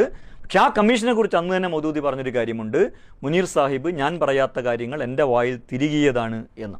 അപ്പോൾ അതുകൂടി പരിഗണിച്ചാണ് ഈ ആരോപണത്തെ പരിശോധിക്കേണ്ടത്. അടുത്ത ചോദ്യം, ഒരു പിടി ജനസേവന ജനക്ഷേമ പ്രവർത്തനങ്ങൾ, നിർധനരുടെ കണ്ണീരൊപ്പൽ, IRW പോലെയുള്ള സന്നദ്ധ സംഘടനാ പ്രവർത്തനങ്ങൾ എല്ലാം ചെയ്തിട്ടും എല്ലാവരും ഇപ്പോഴും ജമാഅത്തിനെ മതരാഷ്ട്രീയക്കാർ എന്ന് വിളിച്ച് ആക്ഷേപിക്കാൻ കാരണമെന്താണ്? അതിൽ രണ്ട് കാര്യമാണ് പറയാനുള്ളത്. ഒന്ന്, എല്ലാവരും ജമാഅത്തെ ഇസ്ലാമിയെ അംഗീകരിക്കുന്നുവെങ്കിൽ അതിന് പ്രത്യേകിച്ച് അങ്ങനെ ഒരു പ്രസ്ഥാനത്തിന് പ്രത്യേകിച്ച് പ്രസക്തി ഇല്ല എന്നാണ് വ്യക്തിപരമായി ഞാൻ മനസ്സിലാക്കുന്നത്. ഒരു സമൂഹത്തിൽ എല്ലാവരും അംഗീകരിക്കുന്ന ഒരു പ്രസ്ഥാനത്തെ കൊണ്ട് എന്താ പണി? ഒരു സമൂഹത്തിൽ പ്രസ്ഥാനത്തിൻ്റെ ആവശ്യം എന്താണ്? ആ സമൂഹം അംഗീകരിക്കാത്ത പലതും പറയാനും പ്രബോധനം ചെയ്യാനും പ്രയോഗവൽക്കരിക്കാനുമാണ് ഒരു പ്രസ്ഥാനം. പ്രത്യേകിച്ച് ഒരു വിപ്ലവ പ്രസ്ഥാനത്തിൻ്റെ ദൗത്യം, ഒരു പരിവർത്തന പ്രസ്ഥാനത്തിൻ്റെ ദൗത്യം അതാണ്. എല്ലാവരും പറയുന്നു ജമാഅത്തെ ഇസ്ലാമി നല്ല പ്രസ്ഥാനമാണ്, എങ്കിൽ ഈ പ്രസ്ഥാനത്തിന് എന്തോ ഒരു കുഴപ്പമുണ്ട് എന്നതാണ് മനസ്സിലാക്കേണ്ടത്. രണ്ടാമത്തത് അതിൻ്റെ തന്നെ മറുവശമാണ്. എല്ലാവരും ഇങ്ങനെ പറയുന്നു എന്ന ചോദ്യത്തിലെ പ്രസ്താവനയും വസ്തുതാവിരുദ്ധമാണ്. ജമാഅത്തെ ഇസ്ലാമി മതരാഷ്ട്ര പ്രസ്ഥാനമാണ്, ജമാഅത്തെ ഇസ്ലാമി ഭയങ്കര അപകടം പിടിച്ച പ്രസ്ഥാനമാണെന്ന് എല്ലാവരും പറയുന്നില്ല. അങ്ങനെ പറയുന്നവരുമുണ്ട്. ജമാഅത്തെ ഇസ്ലാമി നല്ല പ്രസ്ഥാനമാണെന്ന് പറയുന്നവരുണ്ട്. ജമാഅത്തെ ഇസ്ലാമിയിൽ ഞങ്ങൾക്ക് യോജിക്കുന്നതും വിയോജിക്കുന്നതുമായ കാര്യങ്ങളുണ്ട് എന്ന് പറയുന്നവരുണ്ട്. ആശയപരമായി ഞങ്ങൾ പലതിലും വിയോജിക്കുമ്പോഴും കർമ്മരംഗത്തവർ ഒരുപാട് നല്ല കാര്യങ്ങൾ ചെയ്യുന്നവരാണെന്ന് പറയുന്നവരുണ്ട്. ജമാഅത്തെ ഇസ്ലാമിക്കെതിരായ ഇത്തരം ആക്രമണങ്ങൾ സത്യസന്ധമോ ശരിയോ അല്ല എന്ന് പറയുന്നവരുണ്ട്. ഇങ്ങനെ സമൂഹത്തിൻ്റെ വൈവിധ്യം പോലെ തന്നെ ജമാഅത്തെ ഇസ്ലാമിയോടുള്ള സമീപനവും വൈവിധ്യങ്ങൾ നിറഞ്ഞതാണ്. അതുകൊണ്ട് എല്ലാവരും ജമാഅത്തിനെ എതിർക്കുന്നു എന്ന ആരോപണം അല്ലെങ്കിൽ എന്നൊരു പ്രസ്താവന വസ്തുതാപരമല്ല എന്നാണ് മനസ്സിലാക്കേണ്ടത്. അടുത്ത ചോദ്യം, സ്ത്രീകളെ തെരുവിലിറക്കി പ്രകടനങ്ങൾ നടത്തുന്നതിൻ്റെ ഇസ്ലാമിക മാനം എന്താണ്? പ്രായപൂർത്തിയായ പെൺകുട്ടികളെ ഉപയോഗിച്ച് തെരുവുനാടകം പോലെയുള്ള പരിപാടി സംഘടിപ്പിക്കുമ്പോഴുള്ള മനപ്രയാസം കൊണ്ടാണ് ഈ ചോദ്യം ചോദിക്കുന്നത്. ഇസ്ലാമിൽ ഒരു അടിസ്ഥാനമുണ്ട്. അൽ അസ്ലു ഇബാഹത്തുൻ, അടിസ്ഥാനം അനുവദനീയമാണ്. ഒരു കാര്യം പറ്റില്ല, പാടില്ല എന്ന് അള്ളാഹുവോ പ്രവാചകനോ പറയാത്തിടത്തോളം ഏത് കാര്യവും അനുവദനീയമാണ്. സ്ത്രീകളുടെ കാര്യത്തിൽ ഒരു അടിസ്ഥാന വിഷയമേ ചർച്ച ചെയ്യേണ്ടതുള്ളൂ. സ്ത്രീകൾക്ക് അന്യപുരുഷന്മാരുമായി അവരെ കാണാൻ പറ്റുമോ, സംസാരിക്കാൻ പറ്റുമോ, അതാണ് അടിസ്ഥാന വിഷയം. ബാക്കിയൊക്കെ അതിൻ്റെ വ്യത്യസ്ത ഫോംസ്, രൂപങ്ങളാണ്. അപ്പോൾ ഒന്ന് സ്ത്രീയുടെ ശബ്ദം ഔറത്താണോ അല്ലേ, അന്യപുരുഷന്മാർ സ്ത്രീയുടെ ശബ്ദം കേൾക്കാൻ പറ്റുമോ, കേൾക്കാൻ പറ്റൂലേ? ഇതിൽ ഇസ്ലാമിക സമൂഹത്തിൽ പ്രബലവും ഭൂരിപക്ഷത്തിൻ്റേതുമായ അഭിപ്രായം ശബ്ദം ഔറത്തല്ല എന്നതാണ്.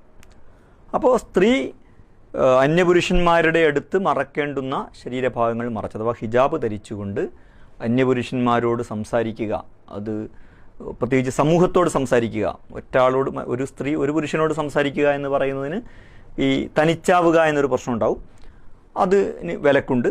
അല്ലാതെ ഒരു സ്ത്രീ ധാരാളം ആളുകളോട്, ധാരാളം പുരുഷന്മാരോടോ അല്ലെങ്കിൽ സ്ത്രീകളും പുരുഷന്മാരുമുള്ള സദസ്സിനോടോ അല്ലെങ്കിൽ ധാരാളം സ്ത്രീകൾ ചേർന്ന് പുരുഷന്മാരോടോ പുരുഷന്മാരും സ്ത്രീകളുമുള്ള സദസ്സിനോടോ ഒക്കെ സംസാരിക്കുക എന്നതിന് ഇസ്ലാമികമായി എന്ത് വിലക്കാണുള്ളത്? ഒരു വിലക്കുമുള്ളതായിട്ട് നമുക്ക് കാണാൻ കഴിയുകയില്ല. ഇനി നമ്മളുടെ പ്രായോഗിക ജീവിതം നമ്മൾ എടുത്തു നോക്കുക. നമ്മൾ ഈ സാമൂഹ്യ പ്രവർത്തനം മാറ്റിവെക്കുക. പ്രായോഗിക ജീവിതത്തിൽ നമ്മളെന്താ ചെയ്യുന്നത്? നമ്മുടെ കേരളത്തിൻ്റെ ഒരു ജീവിത രീതി അനുസരിച്ച് ഒരു വീട്ടിൽ തന്നെ അന്യരായ സ്ത്രീകളും പുരുഷന്മാരും ഉണ്ടാവും. നമുക്ക് ആലോചിച്ചാൽ മനസ്സിലാവും. രണ്ടാമത്തത് അയലത്ത് എന്തായാലും ഉണ്ടാവും. ഒരാൾ താമസിക്കുന്ന അയൽപ്പക്കങ്ങളെല്ലാം അവർക്ക് മഹ്റമായ ആളുകൾ മാത്രമേ ഉണ്ടാവൂ എന്നൊരിക്കലും വിചാരിക്കാൻ കഴിയില്ല. ഇനി ഇവരുടെ കുടുംബത്തിൽ തന്നെ അന്യരായ സ്ത്രീക്ക് അന്യനായ പുരുഷനും പുരുഷന് അന്യനായ സ്ത്രീകളുണ്ടാകും. കാരണം നമ്മുടെ ഫസ്റ്റ് കസിൻ എന്ന് പറയുന്നത് തന്നെ ഇസ്ലാമിൽ മഹ്റമല്ലാത്തതും അന്യരുമായ ആളുകളാണ്. അപ്പോൾ ഇവരോടൊന്നും നമ്മൾ ഇടപഴകാറില്ല. ഈ പുരുഷന്മാരൊന്നും ഈ സ്ത്രീകളോട് ഇടപഴകാറില്ല, സ്ത്രീകളൊന്നും പുരുഷന്മാരോട് ഇടപഴകാറില്ല, കണ്ട മിണ്ടലില്ല എന്നാണോ? അല്ല, അങ്ങനെയാണോ ഇസ്ലാമിൻ്റെ ഒരു ജീവിത രീതി എന്ന് പറയുന്നത്? അലിജാലി ഇസ്സത്ത് ഭഗവച്ച് ഇസ്ലാമിലെ സ്ത്രീ പുരുഷ ബന്ധത്തെക്കുറിച്ച് പറയുന്നൊരു കാര്യമുണ്ട്. ഇസ്ലാമിലെ സ്ത്രീ പുരുഷ ബന്ധം വളരെ സ്വാഭാവികമാണ് എന്ന് പറഞ്ഞാൽ അത് കൃത്രിമല്ല എന്ന് പറഞ്ഞാൽ അത് ഇപ്പോൾ ഒരു അന്യ സ്ത്രീയെ, നമുക്ക് ബന്ധമുള്ള ഒരു സ്ത്രീയെ നമ്മൾ കണ്ടാൽ അവരോടൊന്നും മുണ്ടൂല എന്ന് പറയുന്നത് ആർട്ടിഫിഷ്യലാണ്. അങ്ങനെയല്ല മനുഷ്യൻ്റെ സ്വാഭാവികത. അവരോടൊരു ആവശ്യമില്ലാതെ അവിടെ നിന്നിട്ട് ഇങ്ങനെ വർത്തമാനം പറയാമെന്ന് പറയുന്നതും അതും ആർട്ടിഫിഷ്യലാണ്. അപ്പോൾ ഒരാവശ്യത്തിന് സ്ത്രീക്ക് പുരുഷന്മാരോട് സംസാരിക്കാം, അവരുടെ മുമ്പിൽ ആശയങ്ങൾ അവതരിപ്പിക്കാം. ഇതിന് ഇസ്ലാമിൽ എന്ത് തടസ്സമാണുള്ളത്? ഇത് ചോദിച്ച ഒരു സുഹൃത്തിനോട് മുമ്പ് ഞാൻ ചോദിച്ചിരുന്നു. സ്ത്രീകൾ പ്രകടനം നടത്തുന്നു, അതേപോലെ പ്രസംഗിക്കുന്നു, ഇത് വലിയൊരു പ്രശ്നമായിട്ട് ഉന്നയിച്ച ഒരാളോട് ഞാൻ ചോദിച്ചു. അതൊക്കെ അറിയുന്ന ഒരാളാണ്. അദ്ദേഹത്തോടെ ഞാൻ ചോദിച്ചു, ഒരു സ്ത്രീ അങ്ങാടിയിൽ വന്നിട്ട് ഒരു കടയിൽ ആളുകളോട് പറയാണ്, ആ കടക്കാരനോട് പറഞ്ഞു, എനിക്ക് 1 കിലോ പഞ്ചസാര വേണം. ഇത് ഇസ്ലാമികമായിട്ട് ശരിയാണോ തെറ്റാണോ? അവിടെ എന്ത് കുഴപ്പം? ഒരു കുഴപ്പമില്ല.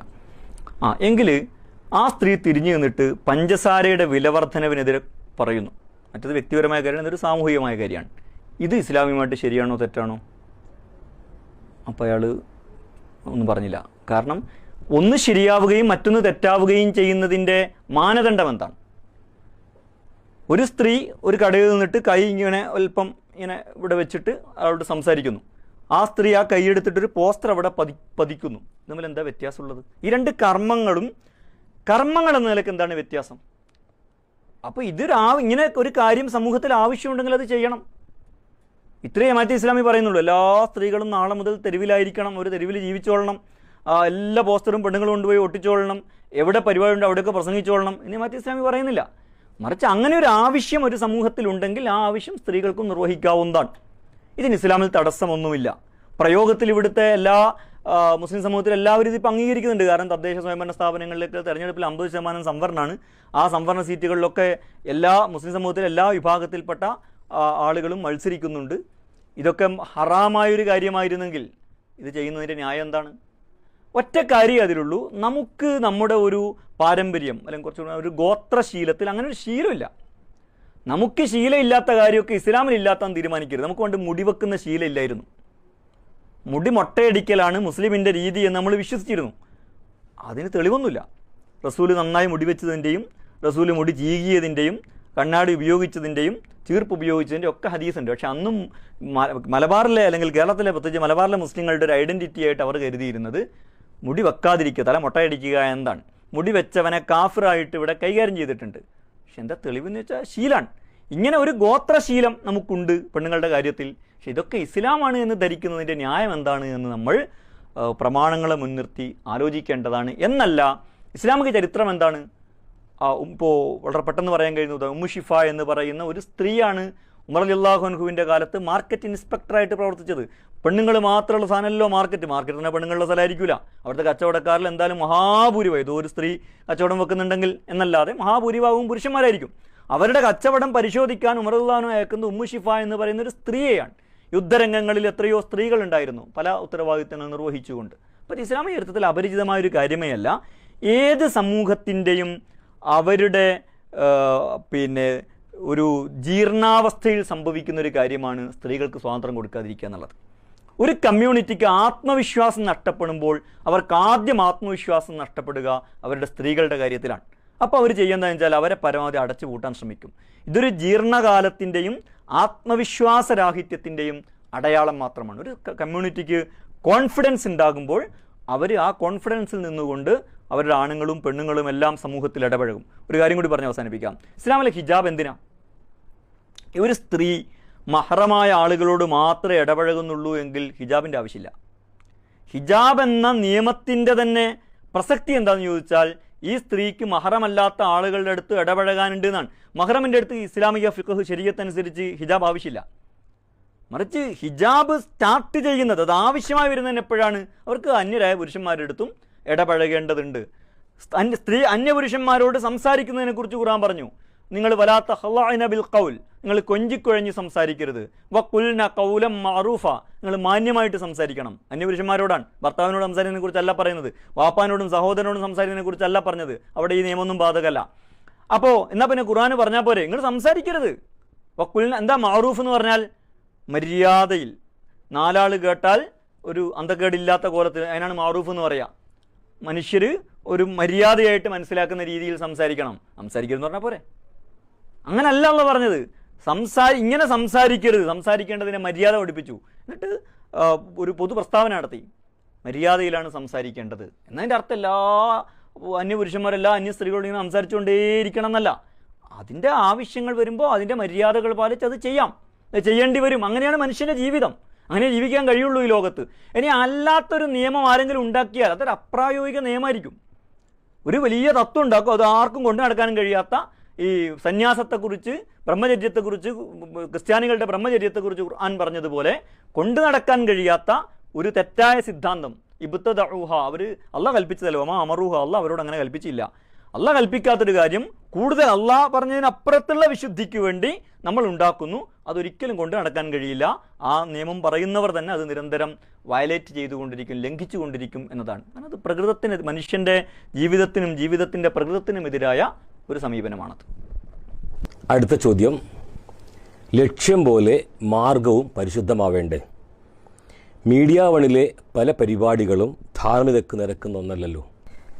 അത് ഒന്നാമതായ ഒരു പരിപാടിയെ മുൻനിർത്തി വിചിന്തനം ചെയ്യേണ്ടുന്ന ഒരു കാര്യമാണ്.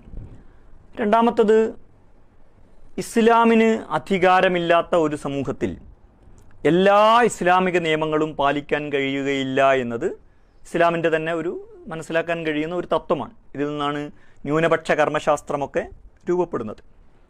അപ്പോൾ അവിടെ ചെയ്യുക എന്താണെന്ന് ചോദിച്ചാൽ, ഒരു കാര്യത്തിൻ്റെ ഒരു തെറ്റായ കാര്യമായിരിക്കും, പക്ഷെ ആ തെറ്റായ കാര്യം ചെയ്യുന്നതിൻ്റെ ഗുണവും ദോഷവും, അല്ലെങ്കിൽ അത് ചെയ്യുന്നതിൻ്റെയും ചെയ്യാതിരിക്കുന്നതിൻ്റെയും നന്മയും തിന്മയും കണക്കിലെടുത്തുകൊണ്ട് സമീപനം സ്വീകരിക്കാൻ മാത്രമേ കഴിയുകയുള്ളൂ. ഇത് നമ്മൾ മീഡിയ വൺ, മാധ്യമ സ്ഥാപനങ്ങൾ, അല്ലെങ്കിൽ സാമൂഹികമായ കാര്യങ്ങൾ മാത്രമല്ല നമ്മളിത് ചെയ്യുന്നത്.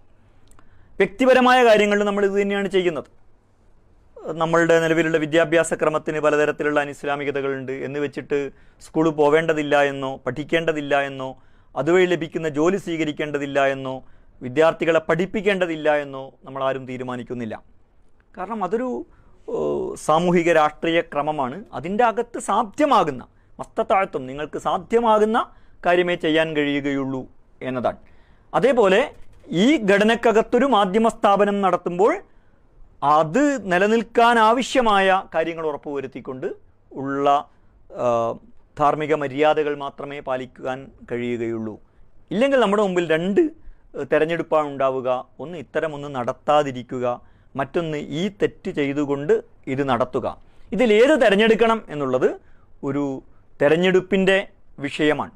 അപ്പോൾ അത് സ്വാഭാവികമായും ഇത് നടത്തുന്നത് കൊണ്ട് സമൂഹത്തിനും മുസ്ലിം സമൂഹത്തിനും ഒക്കെയുള്ള ഗുണങ്ങളും നടത്താതിരിക്കുന്നത് കൊണ്ടുള്ള ദോഷങ്ങളും ഒപ്പം ഈ തെറ്റിൻ്റെ ദോഷവും ഇതൊക്കെ താരതമ്യം ചെയ്തുകൊണ്ട് എടുക്കേണ്ടുന്ന ഒരു നിലപാടാണത്. എങ്കിലും പരമാവധി സൂക്ഷ്മത പാലിക്കുക തന്നെയാണ് ചെയ്യേണ്ടത് ഇസ്ലാമിക പ്രസ്ഥാനം, അതിൻ്റെ നേതൃത്വം അതിൽ സൂക്ഷ്മത പാലിക്കാൻ തന്നെയാണ് എപ്പോഴും ശ്രമിച്ചും ശ്രദ്ധിച്ചും പോന്നിട്ടുള്ളത്. പക്ഷെ മറ്റൊരു സാമൂഹികവും സാമ്പത്തികവുമായ ക്രമത്തിനകത്ത് ചില പരിമിതികളുണ്ടാവും.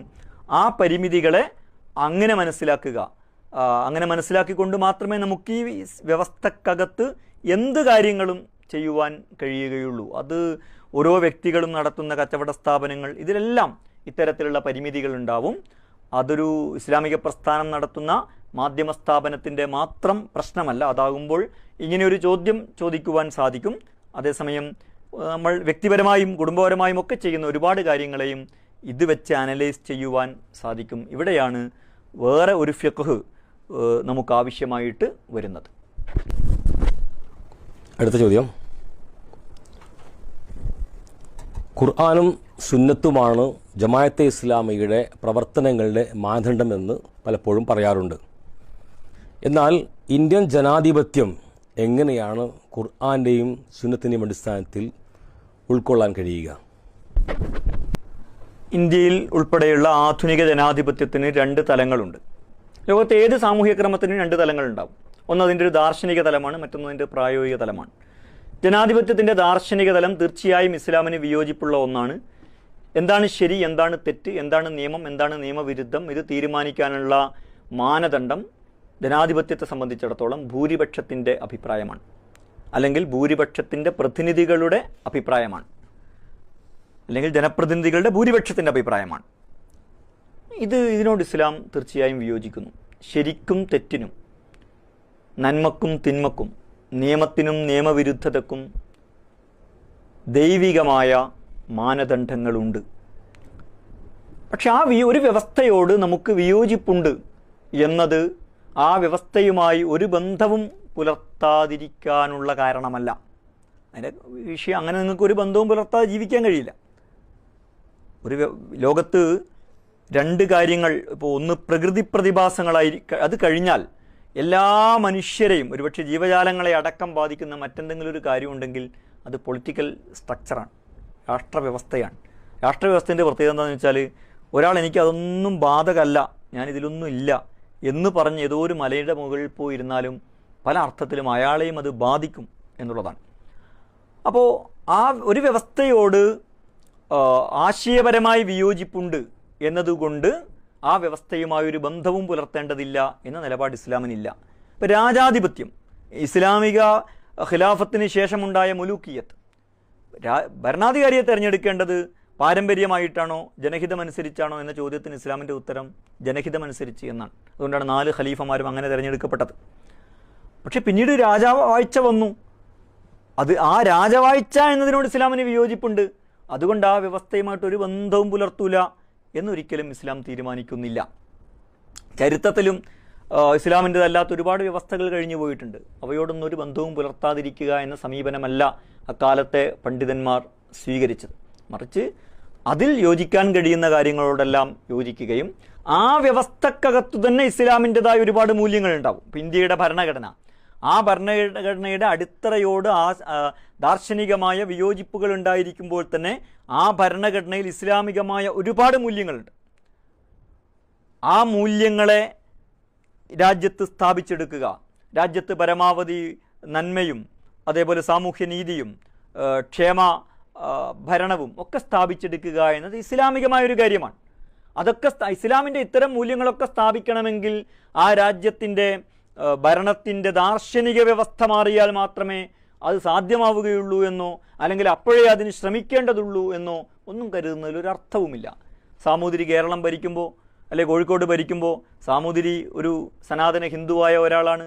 സ്വാഭാവികമായിട്ടൊരു രാജഭരണത്തിൽ രാജാവിൻ്റെ ആശയങ്ങളാണ് പ്രയോഗവൽക്കരിക്കപ്പെടുക, അതാണ് അതിൻ്റെ അടിത്തറയായിരിക്കുക. പക്ഷെ അപ്പോഴും ഇവിടുത്തെ മുസ്ലിം പണ്ഡിതന്മാർ ആ ഭരണകൂടത്തോട് ഇതെല്ലാം അറിഞ്ഞുകൊണ്ടും പറഞ്ഞുകൊണ്ടും തന്നെ സഹകരിക്കുന്നുണ്ട്. ഇസ്ലാമികമായി അവർക്ക് യോജിപ്പുള്ള എല്ലാ കാര്യങ്ങളോടും അവർ യോജിച്ച് പ്രവർത്തിക്കുന്നുണ്ട്. അപ്പോൾ ഇതാണ് ഇസ്ലാമിൻ്റെ ഒരു പൊതുവായ രീതി എന്ന് പറയുന്നത്. ഒരു ഭരണക്രമത്തോട് യോജിക്കുന്നു എന്നതുകൊണ്ട് അതിനോടുള്ള ആശയപരമായ എല്ലാ അഭിപ്രായ വ്യത്യാസങ്ങളും അവസാനിപ്പിക്കുക എന്നതോ ആശയപരമായ അഭിപ്രായ വ്യത്യാസങ്ങളുണ്ട് എന്നതുകൊണ്ട് ബാക്കി വിശദാംശങ്ങളിലും പ്രയോഗത്തിലുമുള്ള സാധ്യതകളെ ഉപയോഗപ്പെടുത്താതിരിക്കുകയും അതിനോട് സഹകരിക്കാതിരിക്കുകയും ചെയ്യുക എന്നതോ അല്ല. ഈ രണ്ട് ആത്യന്തികതകൾക്കിടയിലുള്ള ഒരു മധ്യമ മാർഗമാണ് യഥാർത്ഥത്തിൽ ഇസ്ലാമിൻ്റെ മാർഗം. ചരിത്രത്തിലുടനീളം എല്ലാ ഇസ്ലാമിക സമൂഹങ്ങളും ഇതാണ് പ്രാക്ടീസ് ചെയ്തിട്ടുള്ളത് എന്ന് നമുക്ക് കാണാൻ കഴിയും. ഈ പണ്ഡിതന്മാരൊക്കെ ഇസ്ലാമിൻ്റെ തൗഹീദ് പ്രബോധനം ചെയ്തിട്ടുണ്ട്. ആ തൗഹീദിൻ്റെ ഭാഗമാണ് അള്ളാഹിനെ മാത്രമേ ആരാധിക്കാൻ പാടുള്ളൂ എന്നതും ശരിയുടെയും തെറ്റിൻ്റെയും മാനദണ്ഡമായിട്ട് അള്ളാഹുവിനെ മനസ്സിലാക്കണം, അംഗീകരിക്കണം എന്നതും. അത് വിശ്വസിക്കുകയും പ്രബോധനം ചെയ്യുകയും ചെയ്യുന്നതോടൊപ്പം തന്നെ അവരവർ ജീവിച്ചിരുന്ന സാമൂഹ്യ രാഷ്ട്രീയ ക്രമങ്ങളോട് യോജിക്കാവുന്നിടത്തോളം യോജിച്ചും അതിലിടപഴകിയും അതിലെ നന്മതിന്മകൾ തമ്മിലുള്ള സംഘട്ടനത്തിൽ നന്മയുടെ പക്ഷത്തു നിന്നുമൊക്കെ മുന്നോട്ട് പോവുകയാണ് അവർ ചെയ്തിട്ടുള്ളത്. അടുത്ത ചോദ്യം, ജമാഅത്തെ ഇസ്ലാമിയുടെ പ്രവർത്തനങ്ങൾ യഥാർത്ഥത്തിൽ ഏകമതം എന്ന അർത്ഥത്തിൽ വരുന്ന മതരാഷ്ട്രവാദമല്ലേ? ഇതുതന്നെയല്ലേ RSS മുന്നോട്ട് വെക്കുന്നത്? ജമാഅത്തെ ഇസ്ലാമിയുടെയും RSSൻ്റെയും മതരാഷ്ട്രവാദം തമ്മിലുള്ള വ്യത്യാസം എന്താണ്? രണ്ട് കാര്യങ്ങളാണ്. ഒന്ന്, ജമാഅത്തെ ഇസ്ലാമി മതരാഷ്ട്രവാദം മുന്നോട്ട് വെക്കുന്നില്ല. വേറൊരർത്ഥത്തിൽ RSS മുന്നോട്ട് വെക്കുന്നത് മതവുമല്ല. RSS ഒരു മതത്തെ മുന്നോട്ട് വെക്കുന്നില്ല. ജമാഅത്തെ ഇസ്ലാമി മതരാഷ്ട്രത്തെയോ മതരാഷ്ട്രീയത്തെയോ മുന്നോട്ട് വെക്കുന്നില്ല. RSSൻ്റെതൊരു വംശീയ രാഷ്ട്രീയ പദ്ധതിയാണ്. വംശീയ രാഷ്ട്രീയത്തിന് മതത്തിൻ്റെതായ പല എലമെൻറ്റുകളും ഉണ്ട്.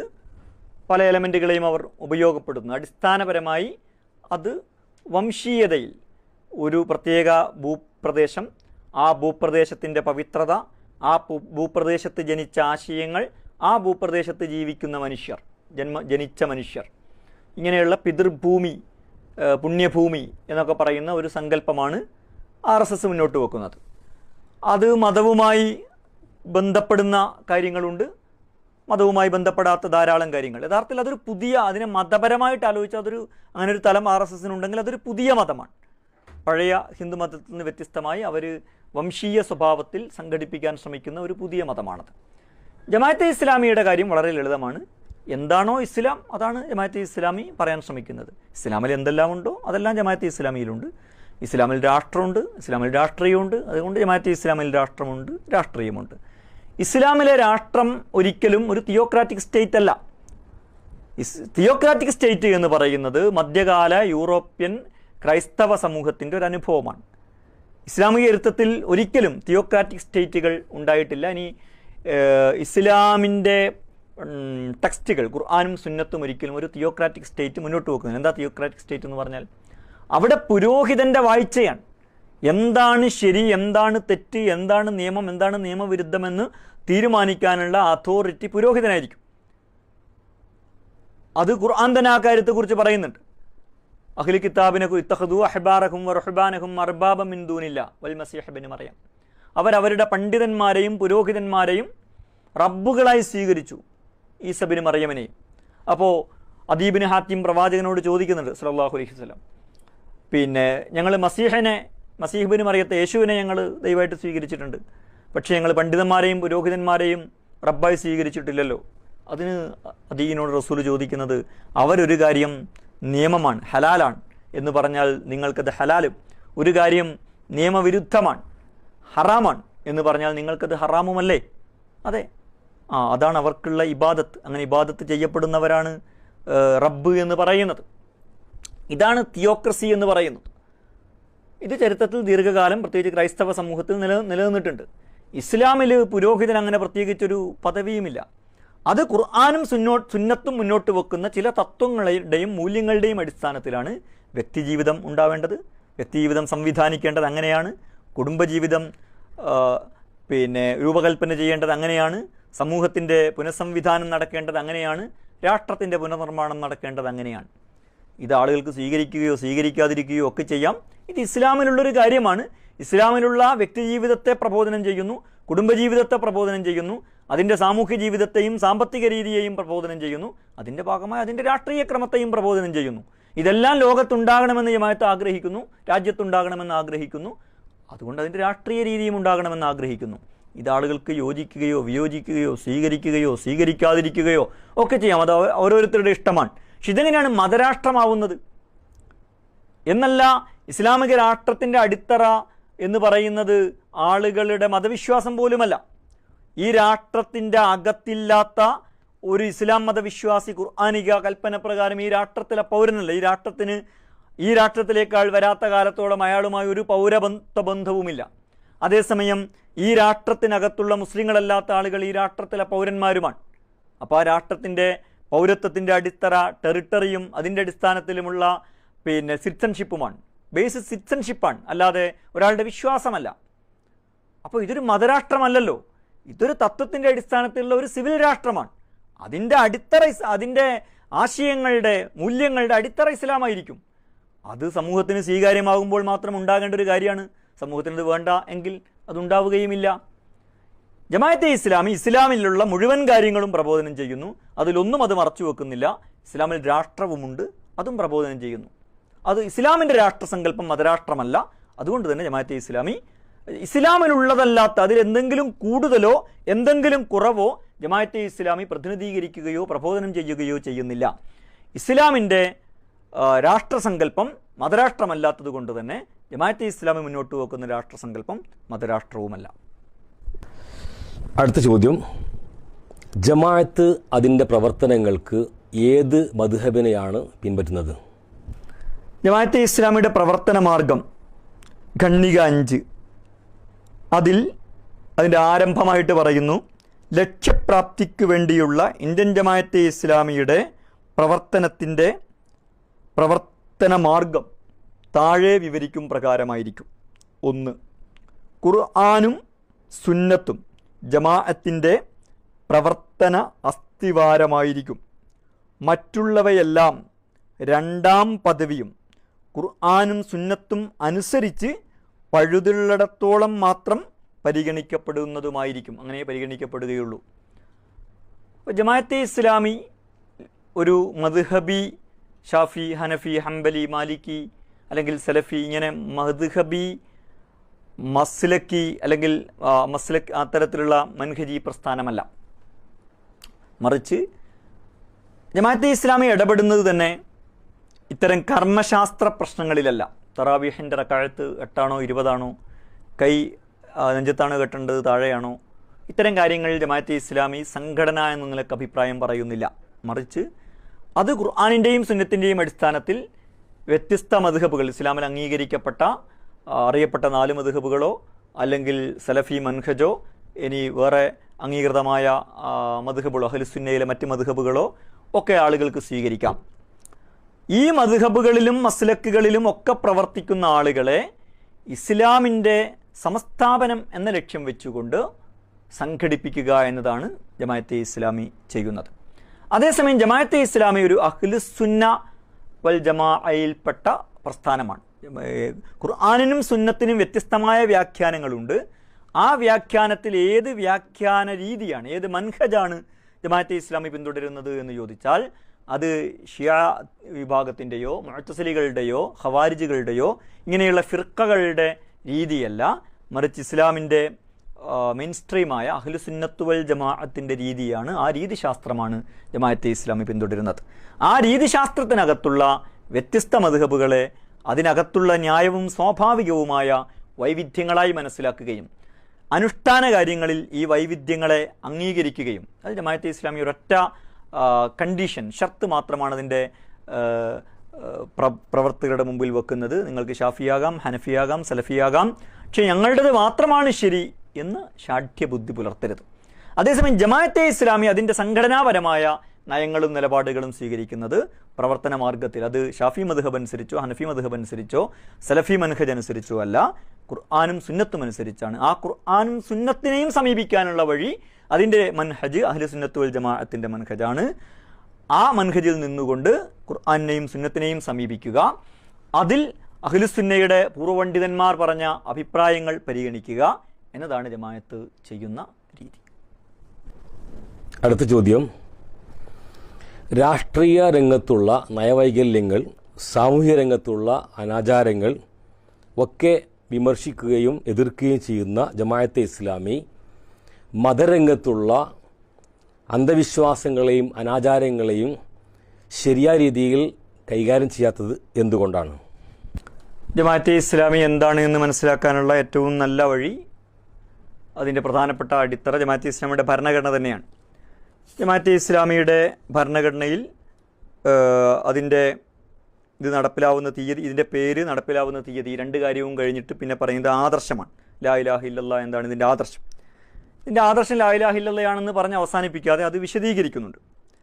അതിൽ ഈ യാഥാർത്ഥ്യം ഗ്രഹിക്കുകയും അംഗീകരിക്കുകയും ചെയ്യുന്നത് മൂലം, ലാ ഇലാഹ ഇല്ലല്ലാഹ് എന്നത് ഗ്രഹിക്കുകയും അംഗീകരിക്കുകയും ചെയ്യുന്നത് മൂലം താഴെ പറയുന്ന സംഗതികൾ മനുഷ്യൻ്റെ മേൽ നിർബന്ധമായി തീരുന്നതാണ്. അതിൽ 2, അള്ളാഹു ഒഴിച്ച് മറ്റാരെയും ലാഭനഷ്ടങ്ങൾ ഏൽപ്പിക്കുന്നവരായി കരുതാതിരിക്കുക, മറ്റാരോടും ഭക്തി കാണിക്കാതിരിക്കുക, മറ്റാരെയും ഭയപ്പെടാതിരിക്കുക, മറ്റാരിലും തന്നെത്താൻ അർപ്പിക്കാതിരിക്കുക, മറ്റാരോടും പ്രതീക്ഷകൾ ബന്ധപ്പെടുത്താതിരിക്കുക. കാരണം സകല അധികാരങ്ങളുടെയും ഉടമസ്ഥൻ വാസ്തവത്തിൽ യഥാർത്ഥത്തിൽ അള്ളാഹു മാത്രമാകുന്നു. 3, അള്ളാഹു അല്ലാതെ മറ്റാരെയും ആരാധിക്കാതിരിക്കുക, ആരുടെ പേരിലും നേർച്ച നേരാതിരിക്കുക, മറ്റാരുടെ മുമ്പിലും തലകുനിക്കാതിരിക്കുക. ചുരുക്കത്തിൽ ബഹുദൈവ വിശ്വാസികൾ തങ്ങളുടെ ആരാധ്യരുമായി പുലർത്താറുള്ള യാതൊരിടപാടും മറ്റുള്ളവരുമായി നടത്താതിരിക്കുക. കാരണം അള്ളാഹു മാത്രമാണ് ആരാധനക്കർഹൻ. ഭരണഘടന ഇത് തുടർന്നും വിശദീകരിക്കുന്നുണ്ട്. ജമാഅത്തെ ഇസ്ലാമി അതിൻ്റെ പ്രബോധനങ്ങളിൽ, അതിൻ്റെ മുസ്ലിം സമൂഹത്തോടുള്ള ഖുത്ബകൾ, മത ഉത്ബോധനങ്ങൾ, അതിൻ്റെ പ്രസിദ്ധീകരണങ്ങളിൽ പ്രസിദ്ധീകരിക്കപ്പെടുന്ന ലേഖനങ്ങൾ, ഇതിലെല്ലാം ഈ വിഷയം പറയുന്നുണ്ട്, പഠിപ്പിക്കുന്നുണ്ട്. എല്ലാ പ്രവാചകന്മാരും സമൂഹത്തെ അടിസ്ഥാനപരമായി 2 കാര്യങ്ങളാണ് പഠിപ്പിച്ചത്. ഒന്ന്, അള്ളാഹുവിനെ മാത്രമേ ആരാധിക്കാവൂ. രണ്ടാമത്തത്, എന്താണ് ശരി എന്താണ് തെറ്റ് എന്ന് നിർണയിക്കാനുള്ള മൗലിക മാനദണ്ഡമായിട്ട് അള്ളാഹുവിനെ അംഗീകരിക്കാൻ പാടുള്ളൂ. ഇത് രണ്ടുമാണ് ജമാഅത്തെ ഇസ്ലാമിയുടെയും മൗലിക പ്രബോധനം എന്ന് പറയുന്നത്. അതേസമയം അള്ളാഹുവിനെ മാത്രമേ ആരാധിക്കാവൂ എന്ന തൗഹീദിൻ്റെ ഒരു കാര്യത്തെ മാത്രം എടുക്കുകയും അതൊരു മുഖ്യ പ്രവർത്തനം, അത് മാത്രം മുഖ്യ പ്രവർത്തനമായി സ്വീകരിക്കുകയും ചെയ്യുന്നവരുമായി താരതമ്യം ചെയ്യുമ്പോൾ ജമാഅത്തെ ഇസ്ലാമിയുടെ പ്രവർത്തനങ്ങളിൽ ആ വശത്തിന് കുറവുണ്ട് എന്നൊരാൾക്ക് പറയുവാൻ കഴിയും. പക്ഷേ ഇസ്ലാമിനെ സംബന്ധിച്ചിടത്തോളം അതിൻ്റെ ആദർശ പ്രബോധനം മാത്രം പോലുമല്ല അതിൻ്റെ പ്രവർത്തനങ്ങളെന്ന് പറയുന്നത്. ഒരു സമൂഹത്തിൽ സക്രിയമായി ഇടപെടുക, അതിൽ ക്രിയാത്മകവും രചനാത്മകവുമായ പലവിധ പ്രവർത്തനങ്ങൾ നടത്തുക, ആദർശ പ്രചാരണ പ്രവർത്തനങ്ങൾ നടത്തണം. സമൂഹത്തിലെ ആദർശപരമായ സംവേദനങ്ങളും പരിവർത്തനങ്ങളും ഉണ്ടാവുന്നത് പോലും ആദർശ പ്രചാരണത്തിലൂടെ മാത്രമല്ല, അതിൻ്റെ ആവിഷ്കാരമായിട്ടുള്ള മറ്റു പലതരത്തിലുള്ള പ്രവർത്തനങ്ങളിലൂടെ കൂടിയാണ്. അപ്പോൾ ഈയൊരു തത്വം അംഗീകരിക്കാത്ത ഒരാൾ ആലോചിക്കുമ്പോൾ ജമാഅത്തെ ഇസ്ലാമിയിൽ ഈ വശം കുറവാണ് എന്നൊരാൾക്ക് തോന്നാം. യഥാർത്ഥത്തിൽ പ്രവാചകൻ സല്ലല്ലാഹു അലൈഹി വസല്ലമയുടെ ചരിത്രം തന്നെ പരിശോധിച്ചാൽ എല്ലാ സമയത്തും ആദർശ പ്രബോധന പ്രചാരണങ്ങൾ നടത്തുക എന്നതല്ല പ്രവാചകൻ ചെയ്തത്. പ്രവാചകൻ യുദ്ധം ചെയ്യുന്നുണ്ട്, സന്ധികളിൽ ഏർപ്പെടുന്നുണ്ട്, പല സമൂഹങ്ങളുമായും കരാറുണ്ടാക്കുന്നുണ്ട്. ഇതൊന്നും അവിടെയൊക്കെ ഇങ്ങനെ ആദർശ തൗഹീദ് പറയുക, യുദ്ധത്തിൽ തൗഹീദ് പ്രബോധനം നടത്തുക, ഇനി ഒരു കൂട്ടരായിട്ട് കരാറുണ്ടാക്കുകയാണെങ്കിൽ അവിടെ തൗഹീദി പ്രബോധനം നടത്തുക എന്നതല്ല. പ്രബോധനം നടത്തിയും നടത്താതെയും ഒക്കെ കരാറുകളും സന്ധികളും ഒക്കെ ഉണ്ടാക്കുന്നുണ്ട്. ഹുദൈബിയ സന്ധിയിൽ മുഹമ്മദ് നബിയാണ് എന്നത് തന്നെ വെട്ടിക്കളഞ്ഞിട്ടാണ് കരാറുണ്ടാക്കുന്നത്. അതിൻ്റെ അർത്ഥം മുഹമ്മദ് നബി അല്ല എന്ന് റസൂൽ അംഗീകരിച്ചു എന്നല്ല, മറിച്ച് മുഹമ്മദ് ബിൻ അബ്ദില്ല, അതൊരു ഇസ്ലാമാണ്. ആ കാര്യമേ അവിടെ നടപ്പിലാക്കേണ്ടതുള്ളൂ. ബിസ്മില്ലാഹിർ റഹ്മാനിർ റഹീം എന്നതിന് മുത്തഅബ് ഇബ്നു അദിയ് ഒബ്ജക്ഷൻ ഉന്നയിച്ചപ്പോൾ അവർക്ക് ഞങ്ങൾക്ക് പരിചയം ബിസ്മില്ലാഹ് എന്നതേ പരിചയമുള്ളൂ എന്ന് പറഞ്ഞപ്പോൾ അത് അംഗീകരിക്കുകയാണ് ചെയ്തത്. കാരണം അത്തരം പ്രവർത്തനങ്ങളും പല സമൂഹങ്ങളെയും ഏകോപിപ്പിച്ചുകൊണ്ടുള്ള രാഷ്ട്രീയ പ്രവർത്തനങ്ങൾ, സഖ്യങ്ങൾ, കരാറുകൾ, ഇതൊക്കെ ഇസ്ലാമിക പ്രവർത്തനത്തിൻ്റെ ഭാഗമാണ്. തൗഹീദി പ്രബോധനം മാത്രമാണ് ആകെക്കൂടി ദീനീ പ്രവർത്തനം എന്ന ഒരു വീക്ഷണകോണിൽ നിന്ന് നോക്കുമ്പോഴാണ് ജമാഅത്തെ ഇസ്ലാമിയുടെ പ്രവർത്തനത്തിന് ഈ ഒരു കുറവ് അനുഭവപ്പെടുന്നത്. മറിച്ച് ജമാഅത്തെ ഇസ്ലാമിയുടെ ആദർശം തന്നെ ഇതാണ്. അതിൻ്റെ പ്രവർത്തനങ്ങളിൽ ഇത്തരം ആദർശ പ്രബോധനം ധാരാളമായുണ്ട്. ഇനി ഇത് പ്രബോധനം ചെയ്യേണ്ടത് മുസ്ലിം സമൂഹത്തോട് മാത്രവുമല്ല, എല്ലാ മനുഷ്യരോടുമാണ്. അള്ളാഹുവിനെ മാത്രമേ ആരാധിക്കാവൂ എന്നും ആത്യന്തികമായി അനുസരിക്കേണ്ടത് അവനെയാണെന്നുമുള്ള ഈ തൗഹീദ് എല്ലാ മനുഷ്യരോടുമാണ് പ്രബോധനം ചെയ്യേണ്ടത്. ഒരുപക്ഷേ കേരളത്തിലെ മറ്റേത് ഇല്ല ഇന്ത്യയിലെ മറ്റേത് മുസ്ലിം സംഘടനകളെക്കാളും കൂടുതൽ പൊതുസമൂഹത്തോട് ഈ തത്വം പ്രബോധനം ചെയ്യുന്ന പ്രസ്ഥാനം ജമാഅത്തെ ഇസ്ലാമി ആയിരിക്കും. അതിൻ്റെ പ്രവർത്തനങ്ങൾ നിരീക്ഷിച്ചാൽ ഈ തൗഹീദിൻ്റെ തത്വമാണ് അതതിൻ്റെ എല്ലാ പ്രബോധന പ്രവർത്തനങ്ങളിലൂടെയും പൊതുസമൂഹത്തോട് പറഞ്ഞുകൊണ്ടിരിക്കുന്നത് എന്ന് കാണാൻ കഴിയും.